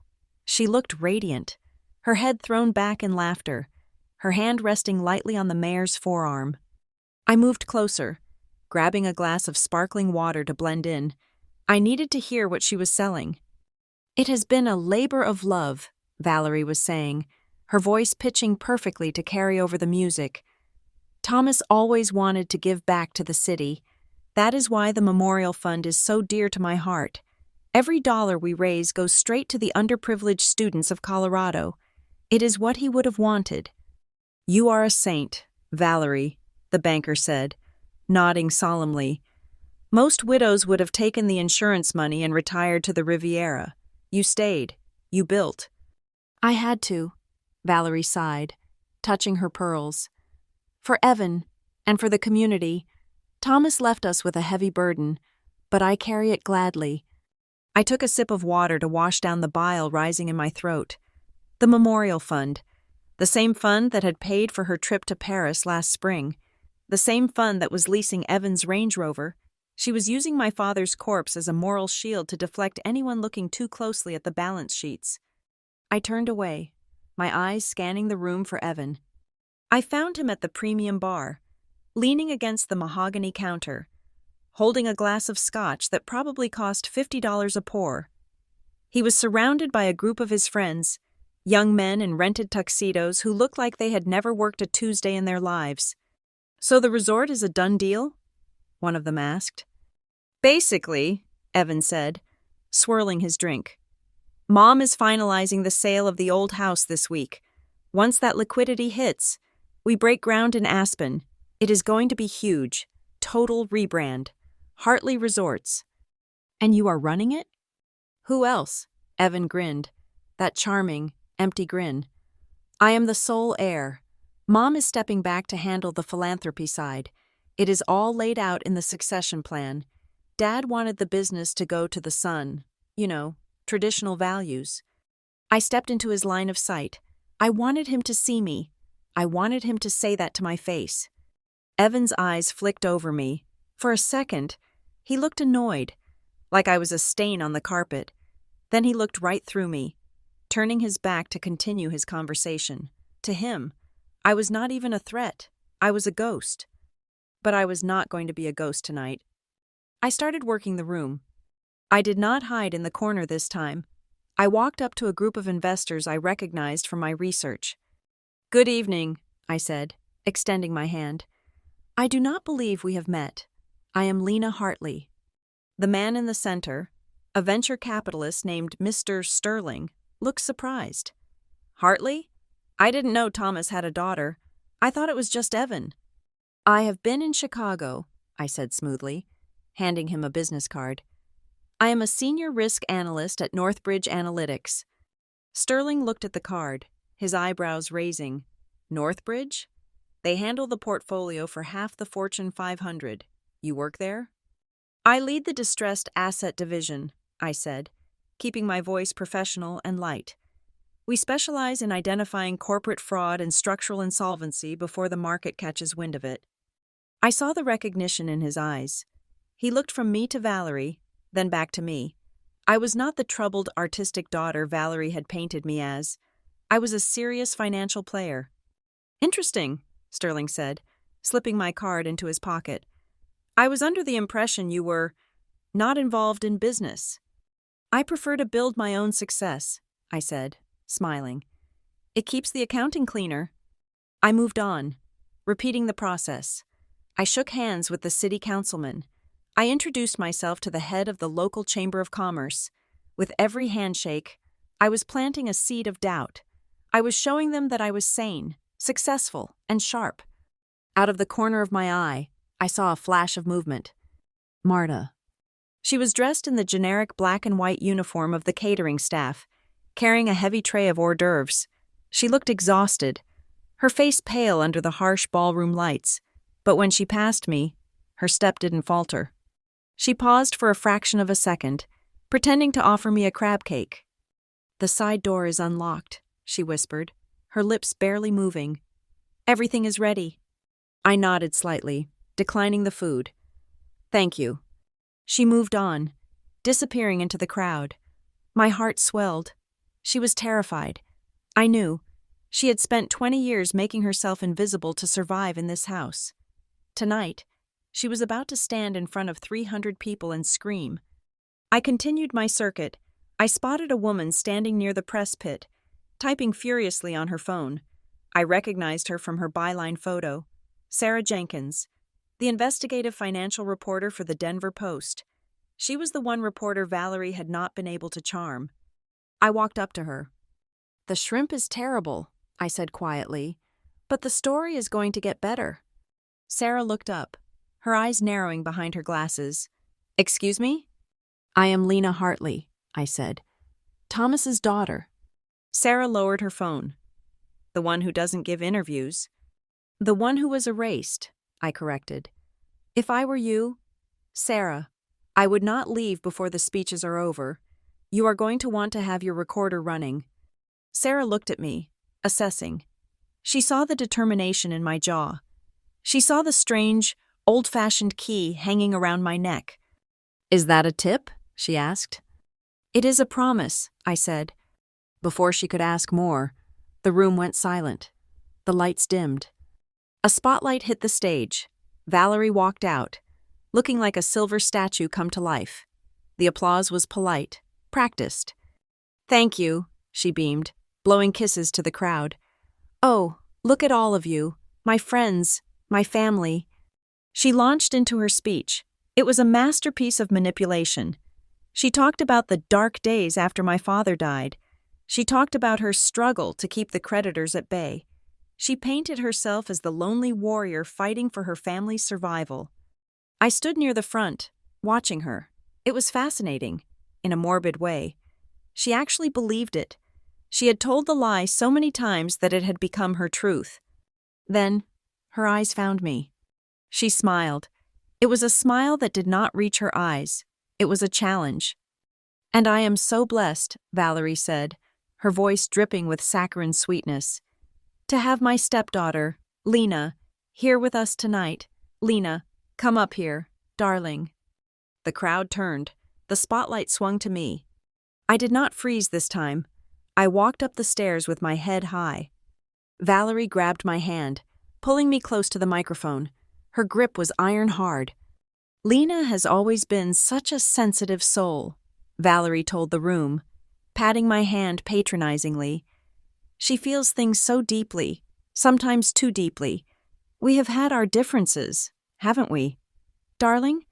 She always thought I was being too hard on her, but a mother has to be the bad guy sometimes to protect her children. She was doing it again, framing me as the emotional, unstable child, validating her control. "I love you, Lena," Valerie said, leaning in to kiss my cheek, "even when you push me away." The room said awe. I looked at the audience. I looked at the bankers. I looked at Sarah Jenkins, who was watching intently. I turned to Valerie. I smiled. It was the sharpest, coldest smile I had ever worn. "Thank you, Valerie," I said into the microphone. My voice was steady. "I love you too. You have taught me so much about value." Valerie stiffened slightly. She sensed the change in tone, but she couldn't figure out the trap.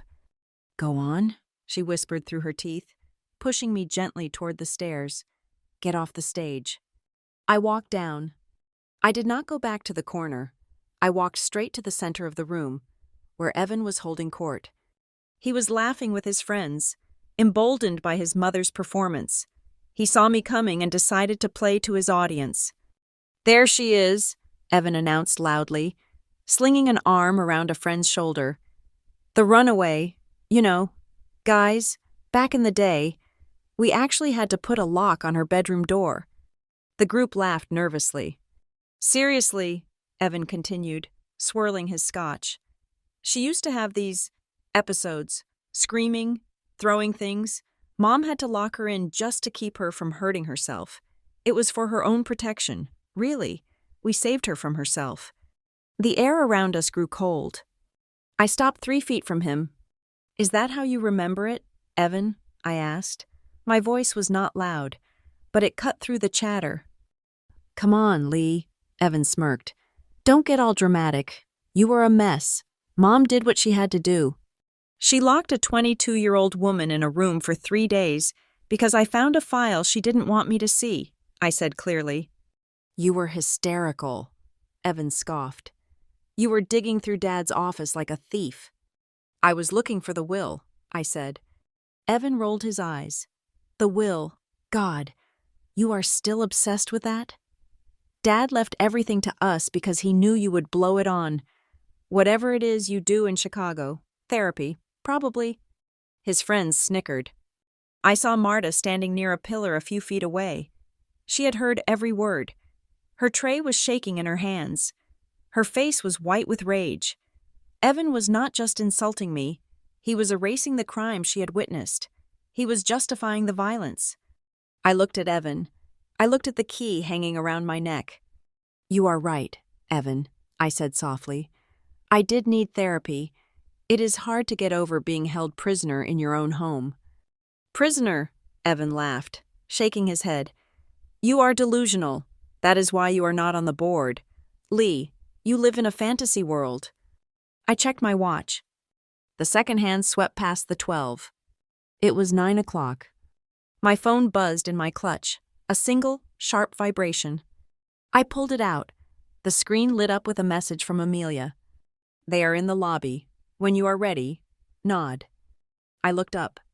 I looked at Valerie, who was watching us from the stage with a smug expression, thinking Evan was handling me.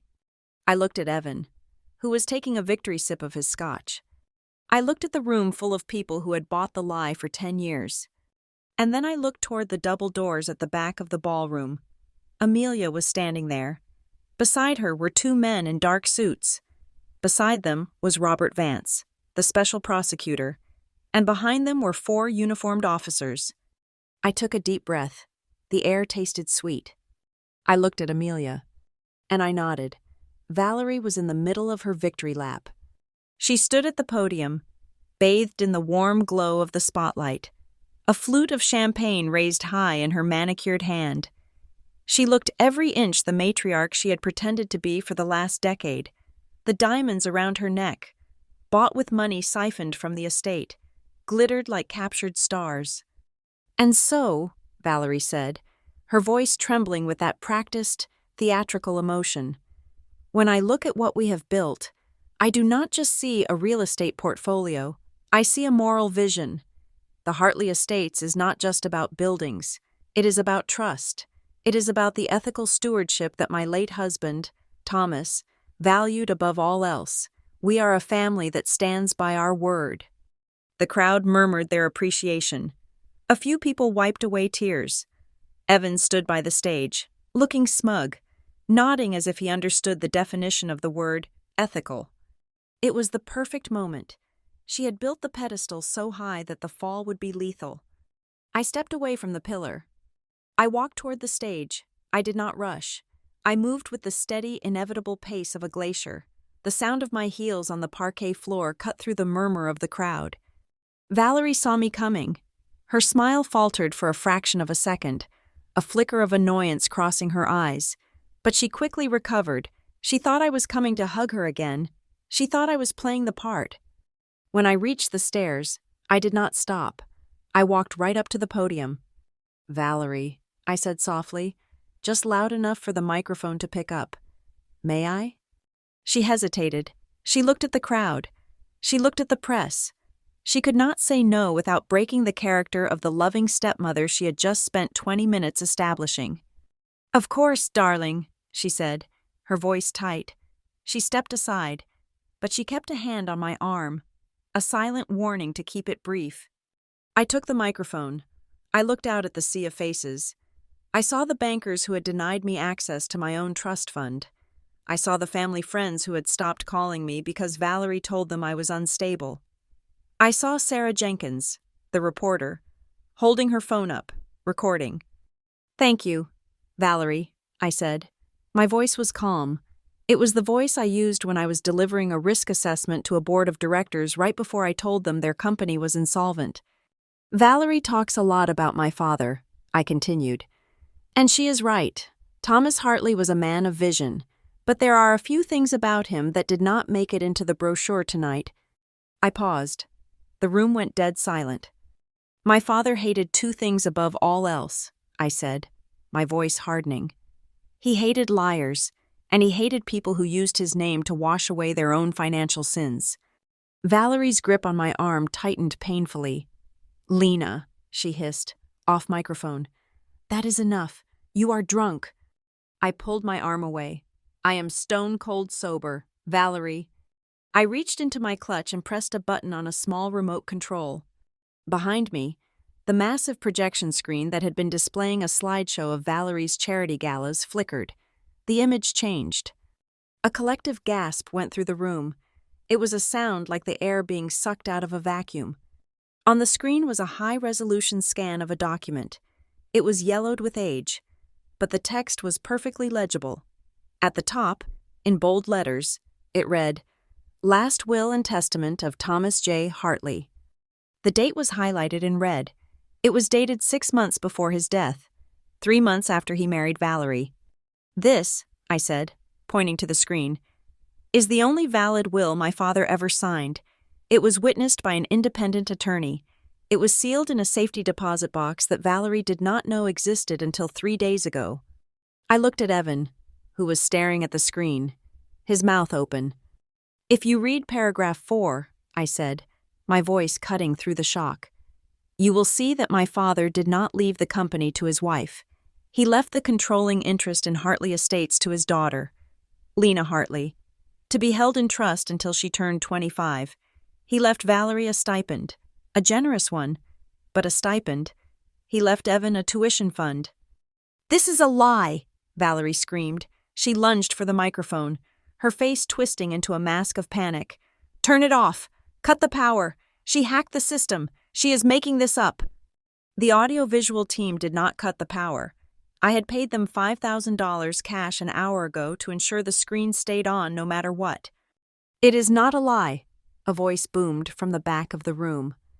The double doors swung open wide. Amelia Price walked in. She was flanked by Robert Vance, the state prosecutor, and 4 men wearing jackets that said Financial Crimes Unit. Amelia walked through the crowd like Moses parting the Red Sea. She held a physical file in her hand. She stopped at the foot of the stage. "I am Amelia Price, attorney for Ms. Hartley," she announced, her voice projecting to the back of the room. "And this is Special Prosecutor Vance. We have authenticated the document on the screen. The forensic analysis of the ink and the paper matches the date of execution. We have also authenticated the digital signature on the attorney's copy." Amelia looked up at Valerie. We have also analyzed the will you submitted to probate court 10 years ago. Mrs. Hartley, the signature on that document shows signs of digital manipulation. And the witnesses? 2 of them were employees of a shell company you created the week your husband died. That is insane! Valerie shrieked.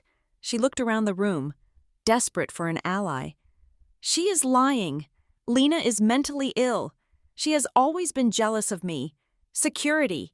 Get them out of here! The hotel security guards did not move. They were looking at the badges of the state investigators. No one is mentally ill here, Valerie, I said. Except perhaps the person who thought she could get away with this forever. You have no proof, Evan yelled. Jumping onto the stage to stand beside his mother, he looked terrified, sweat beading on his forehead. This is just a piece of paper. You can print anything. My father told Mom what he wanted. He told her. Did he? I asked. Or did she tell you that he did? I looked toward the side of the stage. Marta, please.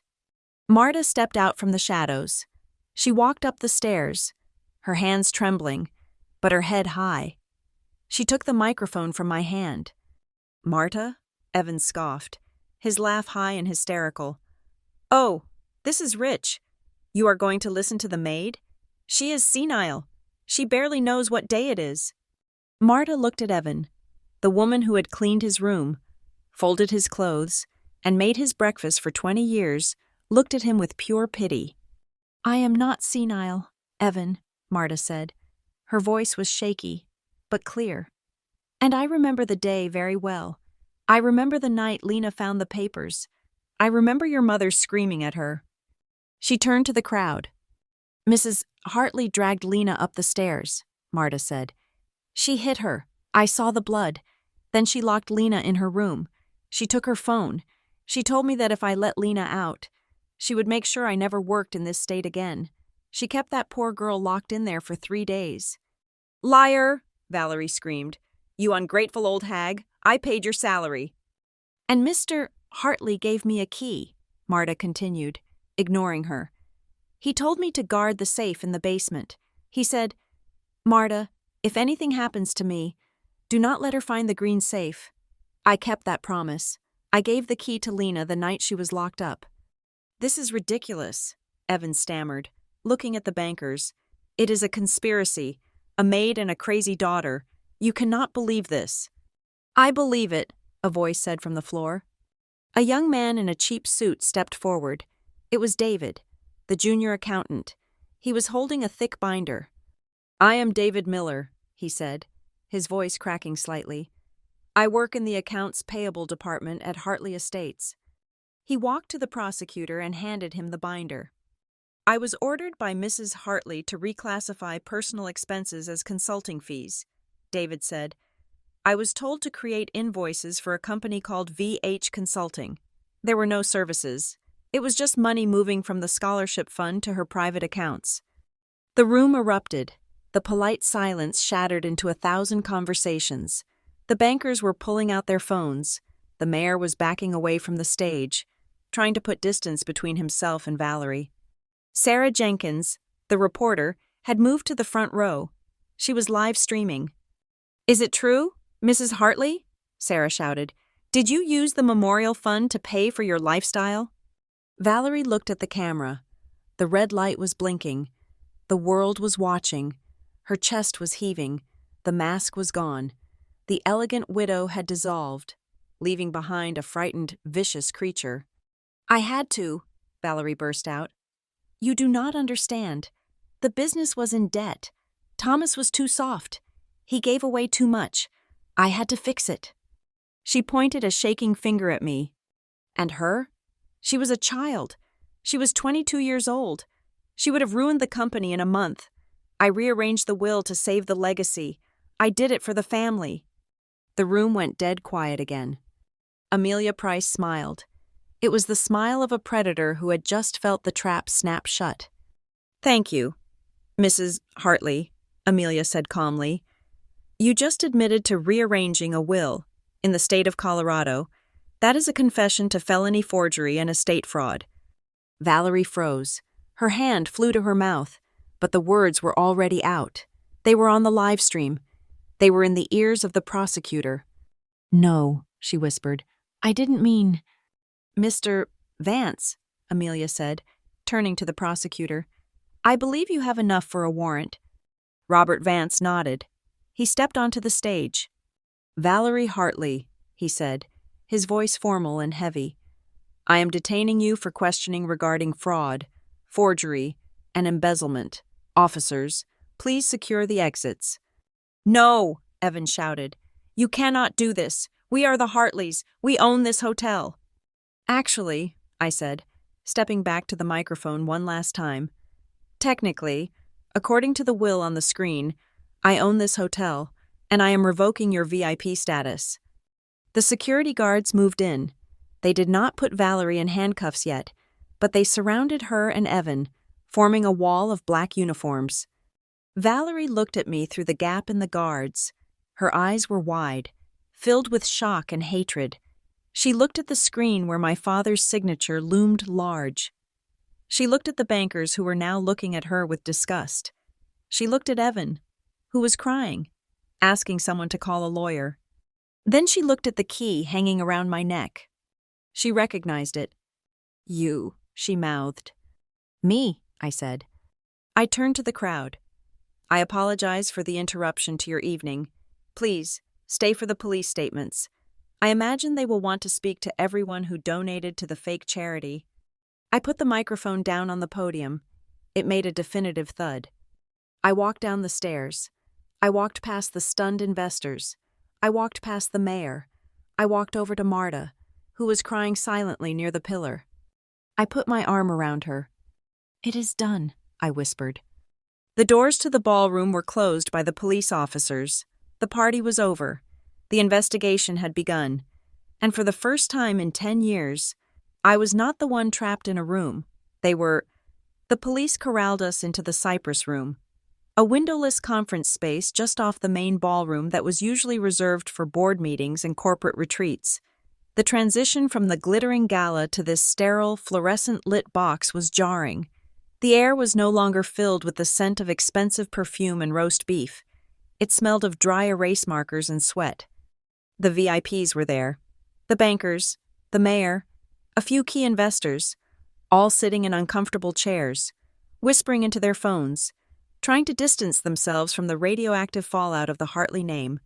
They were not friends anymore. They were witnesses, and they were terrified of being dragged down with the ship. Valerie was sitting at the head of the long mahogany table. The grand matriarch facade had cracked, revealing the desperate, cornered woman beneath. Her mascara was beginning to smudge, dark streaks cutting through the perfection of her foundation. Robert Vance, the special prosecutor, stood by the door, arms crossed, watching. 2 uniformed officers stood guard. Amelia sat next to me, her laptop open, recording everything. Valerie looked up, her eyes locking on mine.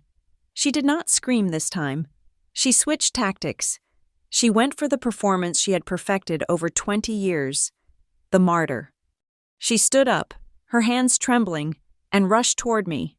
Before the officers could intervene, she fell to her knees, grabbing the hem of my dress.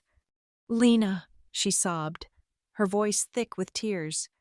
"Lena, please, you have to stop this. You are destroying the family." I looked down at her. I felt nothing. No pity, no anger. It was like watching a bad actress in a soap opera I had already canceled. "Get up, Valerie," I said coldly. "I did it for Evan," she cried, looking around the room, trying to make eye contact with the investors. "I did it for your brother. He is not strong like you. Lena, he needed protection. The company was in trouble. Your father. He made bad investments at the end. I had to move the money to save us. I had to rewrite the will because Thomas was not thinking clearly." She turned back to me, clutching my hand with a grip that was wet and clammy. "And you? You know how you were. Lena, you were unstable. You had those moods. Thomas was terrified you would take the money and waste it. He wanted to protect you from yourself. I was just fulfilling his dying wish, even if it wasn't on paper." I gently but firmly pulled my hand away. I smoothed the fabric of my dress where she had touched it. Unstable, I repeated, turning to the investigator who was taking notes. That is her favorite word. Let me clarify the timeline for the record. I spoke clearly, my voice projecting to the back of the room where the bankers were huddled. I graduated with highest honors from the University of Chicago with a degree in economics. I was hired by Northbridge Analytics 2 weeks after graduation. I have been promoted 4 times in 6 years. I own my own property. I have a perfect credit rating. And for the last 7 years, I have been sending money, my own money, back to this woman because she told me she could not afford to pay the property taxes. I looked at Valerie, who was still kneeling, her mouth slightly open. Does that sound unstable to you? I asked. Or does it sound like a woman who was gaslit into believing she owed a debt to her abuser? Evan, who had been pacing in the corner, suddenly snapped. He could not handle the narrative shifting away from them.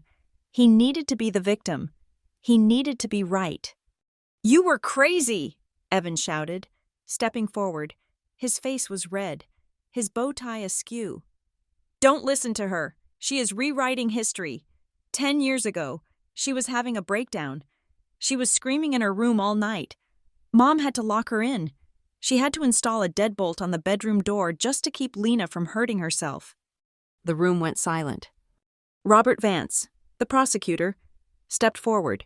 He looked at Evan with the intensity of a wolf spotting a limping deer. Mr. Hartley, Vance said, his voice deceptively mild. Could you repeat that? She was crazy, Evan said, pointing at me, thinking he was winning. We had to lock her in, for her own safety. She was in there for 3 days, banging on the door. Vance nodded slowly. So, you are admitting that you were aware your sister was confined against her will? Evan blinked. What? You were 16 years old at the time, correct? Vance asked. Old enough to know how to use a phone. Did you call the police? Did you call a doctor? Did you call Child Protective Services? No, Evan stammered, the color draining from his face as he realized the trap he had just walked into. I didn't want to get involved. Mom handled it. It was a family matter. A family matter, Vance repeated, writing something down in his notebook. In the state of Colorado, knowingly witnessing false imprisonment and failing to report it, especially when you are benefiting financially from the victim's exclusion from the estate, well, that makes you an accessory, Mr. Hartley. Evan froze. He looked at his mother. Mom? What is he talking about? Valerie did not answer him. She was staring at me with pure venom. Her distraught mother act had failed, so she dropped it instantly. He is a boy, Valerie spat. Leave him out of this. This is between me and her. It is not between us anymore, I said. It is between you and the state of Colorado. You are lying about the violence, Valerie hissed, standing up and brushing off her knees. I never hit you. I never touched you. You are making that up to get sympathy. I saw it. The voice came from the corner. Marta stepped forward. She was still wearing her catering uniform, but she looked taller than I had ever seen her. Marta, Valerie warned, her voice dropping to a dangerous growl. Be very careful what you say. Remember who pays your pension. Lena pays my pension now, Marta said, her voice trembling but gaining strength with every word. She turned to the investigator. I saw it, Marta said clearly. The night of the funeral, Lena asked about the will. Mrs. Hartley threw a vase at her. It shattered against the wall. Then she grabbed Lena by the hair. She dragged her. I tried to stop it, but Mrs. Hartley told me she would call immigration on my sister if I spoke a word. A gasp went through the room. The bankers looked at the floor, ashamed. They had eaten dinner with this woman. They had laughed at her jokes. They had willfully ignored the rot beneath the surface. She locked the door. Marta continued, tears streaming down her face. She took Lena's phone. For 3 days. I had to slide food under the door because Mrs. Hartley wouldn't give me the key. She said Lena needed to learn who was boss. Valerie lunged at Marta. Shut up, you senile old...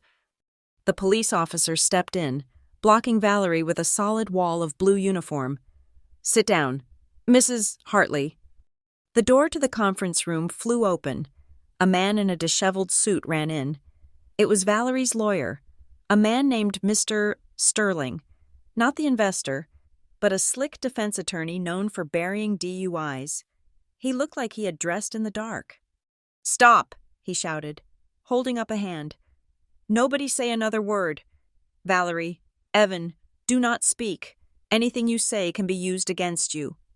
"You are a little late for that, counselor," Amelia said dryly, tapping her laptop.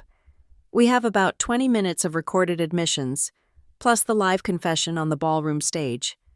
The lawyer looked at Valerie, then at Evan, then at the prosecutor.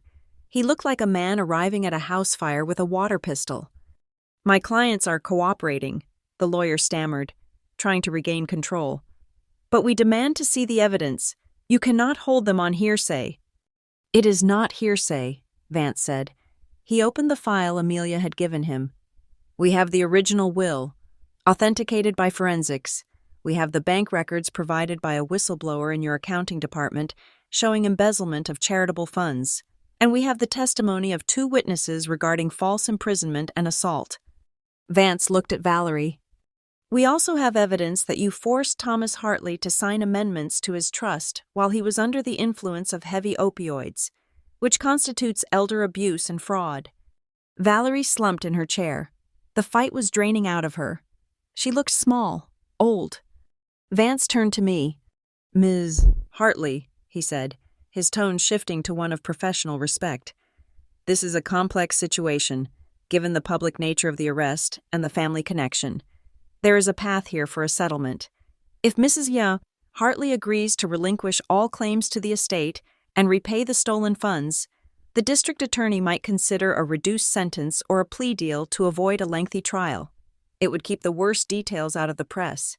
It would save the family name from further embarrassment." The room went quiet. Everyone looked at me.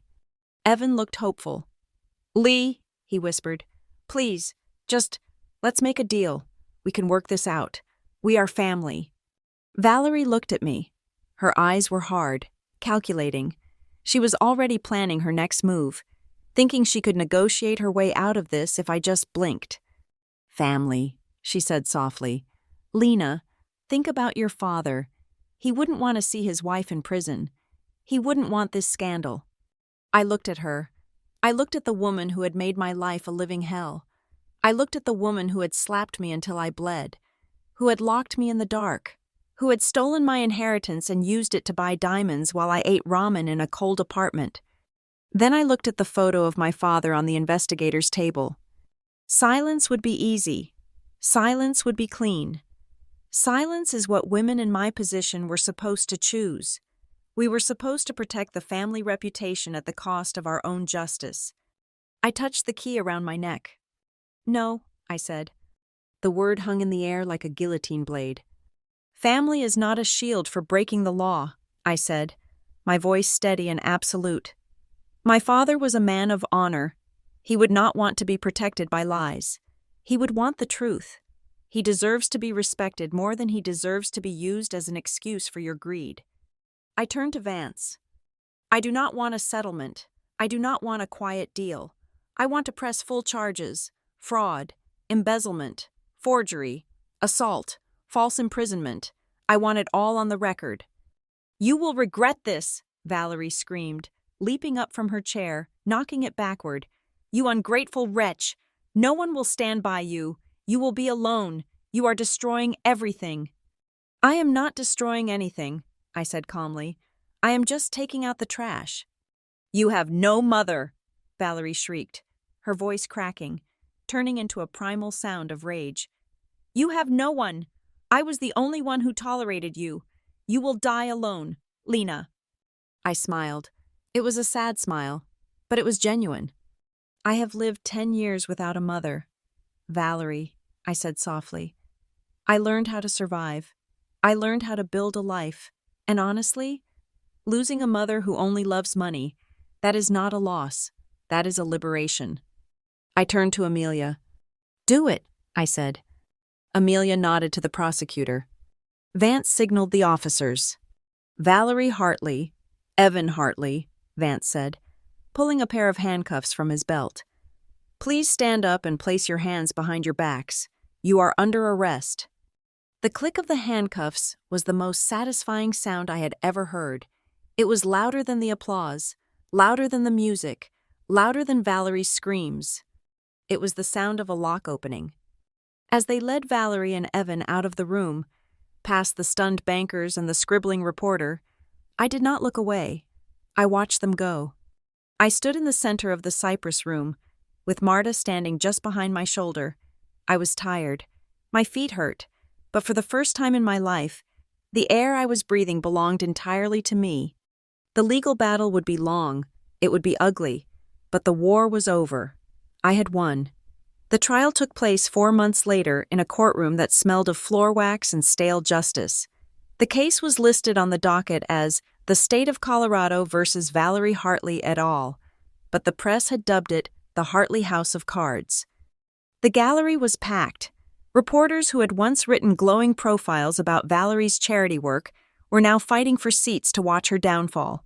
Former business partners, socialites, and curious onlookers filled the benches, creating a hum of anticipation that silenced instantly when the bailiff announced the arrival of the Honorable Judge Sterling. I sat in the front row behind the prosecution table. I was not on trial, but I felt the weight of every gaze on the back of my neck. Beside me sat Marta. She was wearing a new navy blue suit I had bought for her, her hands clasped tightly in her lap. She was not the terrified housekeeper anymore. She was the star witness. The proceedings were not dramatic in the way the gala had been. There were no screaming matches, no champagne, and no microphones being snatched. Instead, it was a slow, methodical dismantling of a decade of lies. Robert Vance, the prosecutor, laid out the evidence like bricks in a wall that Valerie could not climb over. First came the will. The forensic expert projected the document onto the screens, highlighting the time-stamped digital signature that proved my father had signed it 3 months after marrying Valerie. Then, the audio played. My father's voice filled the courtroom, sounding weary but determined, explaining his fear that Valerie was manipulating him. I saw Valerie flinch in the defendant's chair when she heard his voice. For a moment, she looked small, stripped of her armor of diamonds and arrogance. Then came the financial records. The bank statements from the scholarship fund were displayed, line by line. The jury saw the payments for spa treatments, the lease on the Range Rover, the private jet charters. It was not complex financial maneuvering. It was simple, greedy theft. Valerie's defense attorney tried to paint a picture of a grieving widow overwhelmed by complex finances. He tried to argue that I was the villain, a jealous stepdaughter who had abandoned the family and returned only to seize the assets. Ms. Hartley, the defense attorney asked me during cross-examination, pacing in front of the witness stand, is it not true that you resented your stepmother? Is it not true that you left home because you were cut off financially and are now seeking revenge? I leaned into the microphone. I left home because I was held prisoner in my bedroom, I said calmly. And as for being cut off, I have provided the court with my tax returns for the last 7 years. My income places me in the top 3% of earners in my state. I did not need my father's money to survive. I needed the truth to breathe. The jury looked at the financial documents Amelia had submitted. They saw my salary. They saw the checks I had sent to Valerie to keep the lights on at the estate. The narrative of the greedy daughter evaporated in the harsh light of the numbers. Then it was Evan's turn. My half-brother took the stand wearing a suit that looked too big for him. He tried to play the role of the innocent child. He claimed he knew nothing about the accounting, nothing about the will, and nothing about the true source of his allowance. I just signed what Mom told me to sign, Evan said, looking at the jury with wide, pleading eyes. I trusted her. I thought the money came from the trust. Amelia, acting as a consultant to the prosecution, handed a stack of papers to Vance. Mr. Hartley, Vance said, approaching the stand. You claim you were ignorant of the scheme, yet we have here a series of emails sent from your personal account to your mother dated 2 years ago. Vance put the email on the screen. It read, Mom, I need the transfer for the Vegas trip by Friday. I don't care which account you pull it from. Just make sure the paperwork shows I am the sole heir.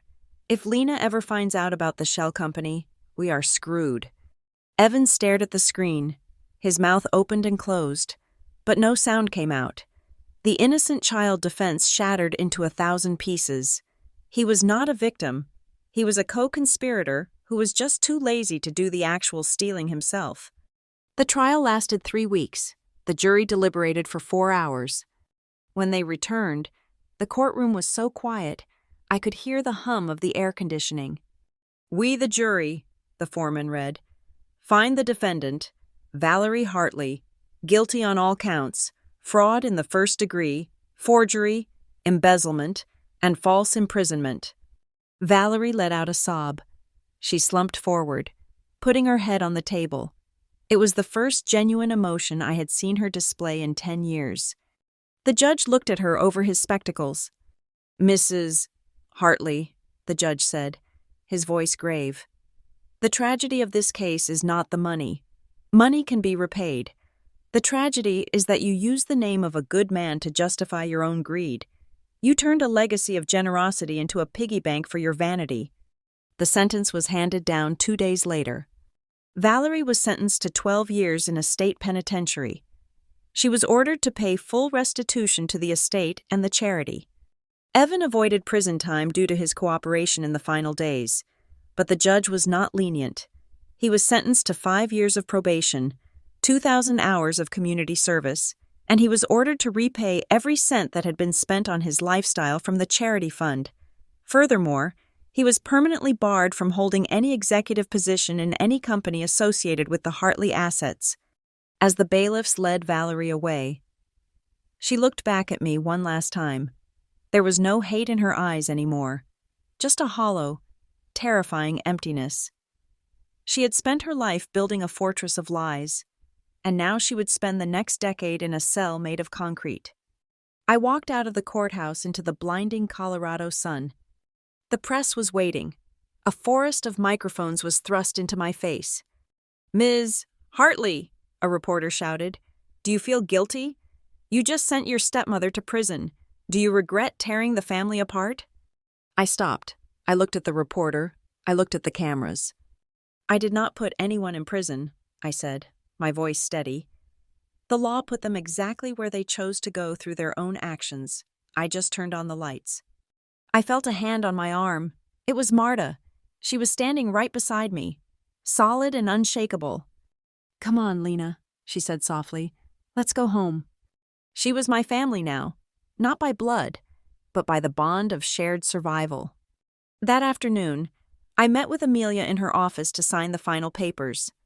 "The estate is yours," Amelia said, pushing a thick stack of documents across the desk. "The house, the commercial properties, the portfolio, it is all back in your name." "Sell it," I said immediately. Amelia paused. "All of it?" "Keep the commercial portfolio, but restructure it," I said. "I want an independent board of directors. No Hartleys allowed on the board. And the profits? 50% goes into a new scholarship fund, a real one, named after Thomas Hartley. I want full transparency. I want audits published online every quarter." "And the house?" Amelia asked. "Hartley Ridge?" "Sell it," I said. "Tear it down. Turn it into a park. I don't care. Just get rid of it." "Done," Amelia smiled. There was one last thing I had to do. Before the sale was finalized, I drove out to Hartley Ridge one last time. The house was empty now. The furniture had been seized to pay for restitution. The silence was absolute.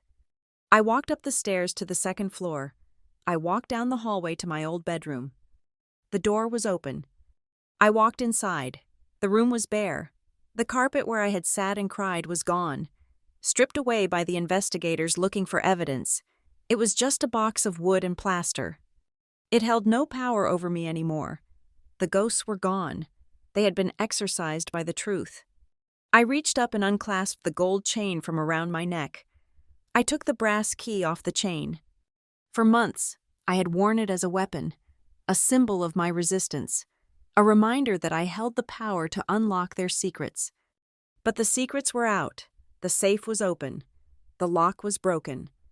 I walked over to the windowsill and placed the key on the dusty wood.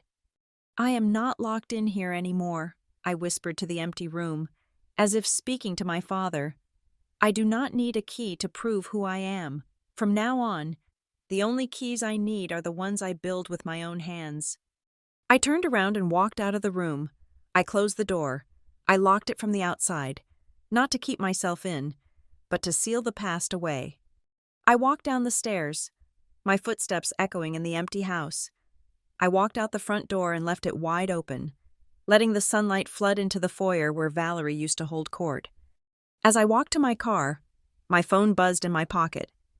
It was an email. Subject: Project Greenlight. From Chicago Venture Partners. Dear Ms. Hartley, we have reviewed your proposal for the new risk assessment firm. We are thrilled to invest. When can you start? I smiled.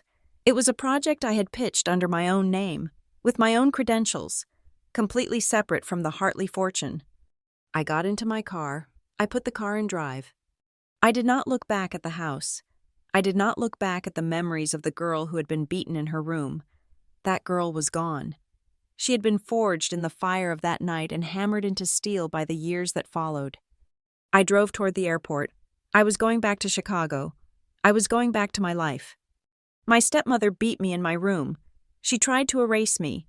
She tried to steal my name, but that small, tarnished key that she thought was just a useless piece of metal did not just open a safe.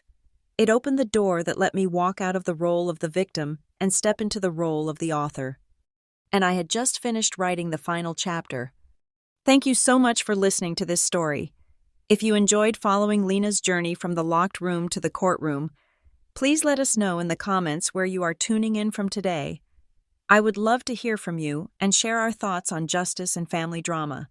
Don't forget to subscribe to the Lila Revenge Stories channel, like this video, and smash that hype button so this story can reach even more people who need a reminder that the truth always finds a way out.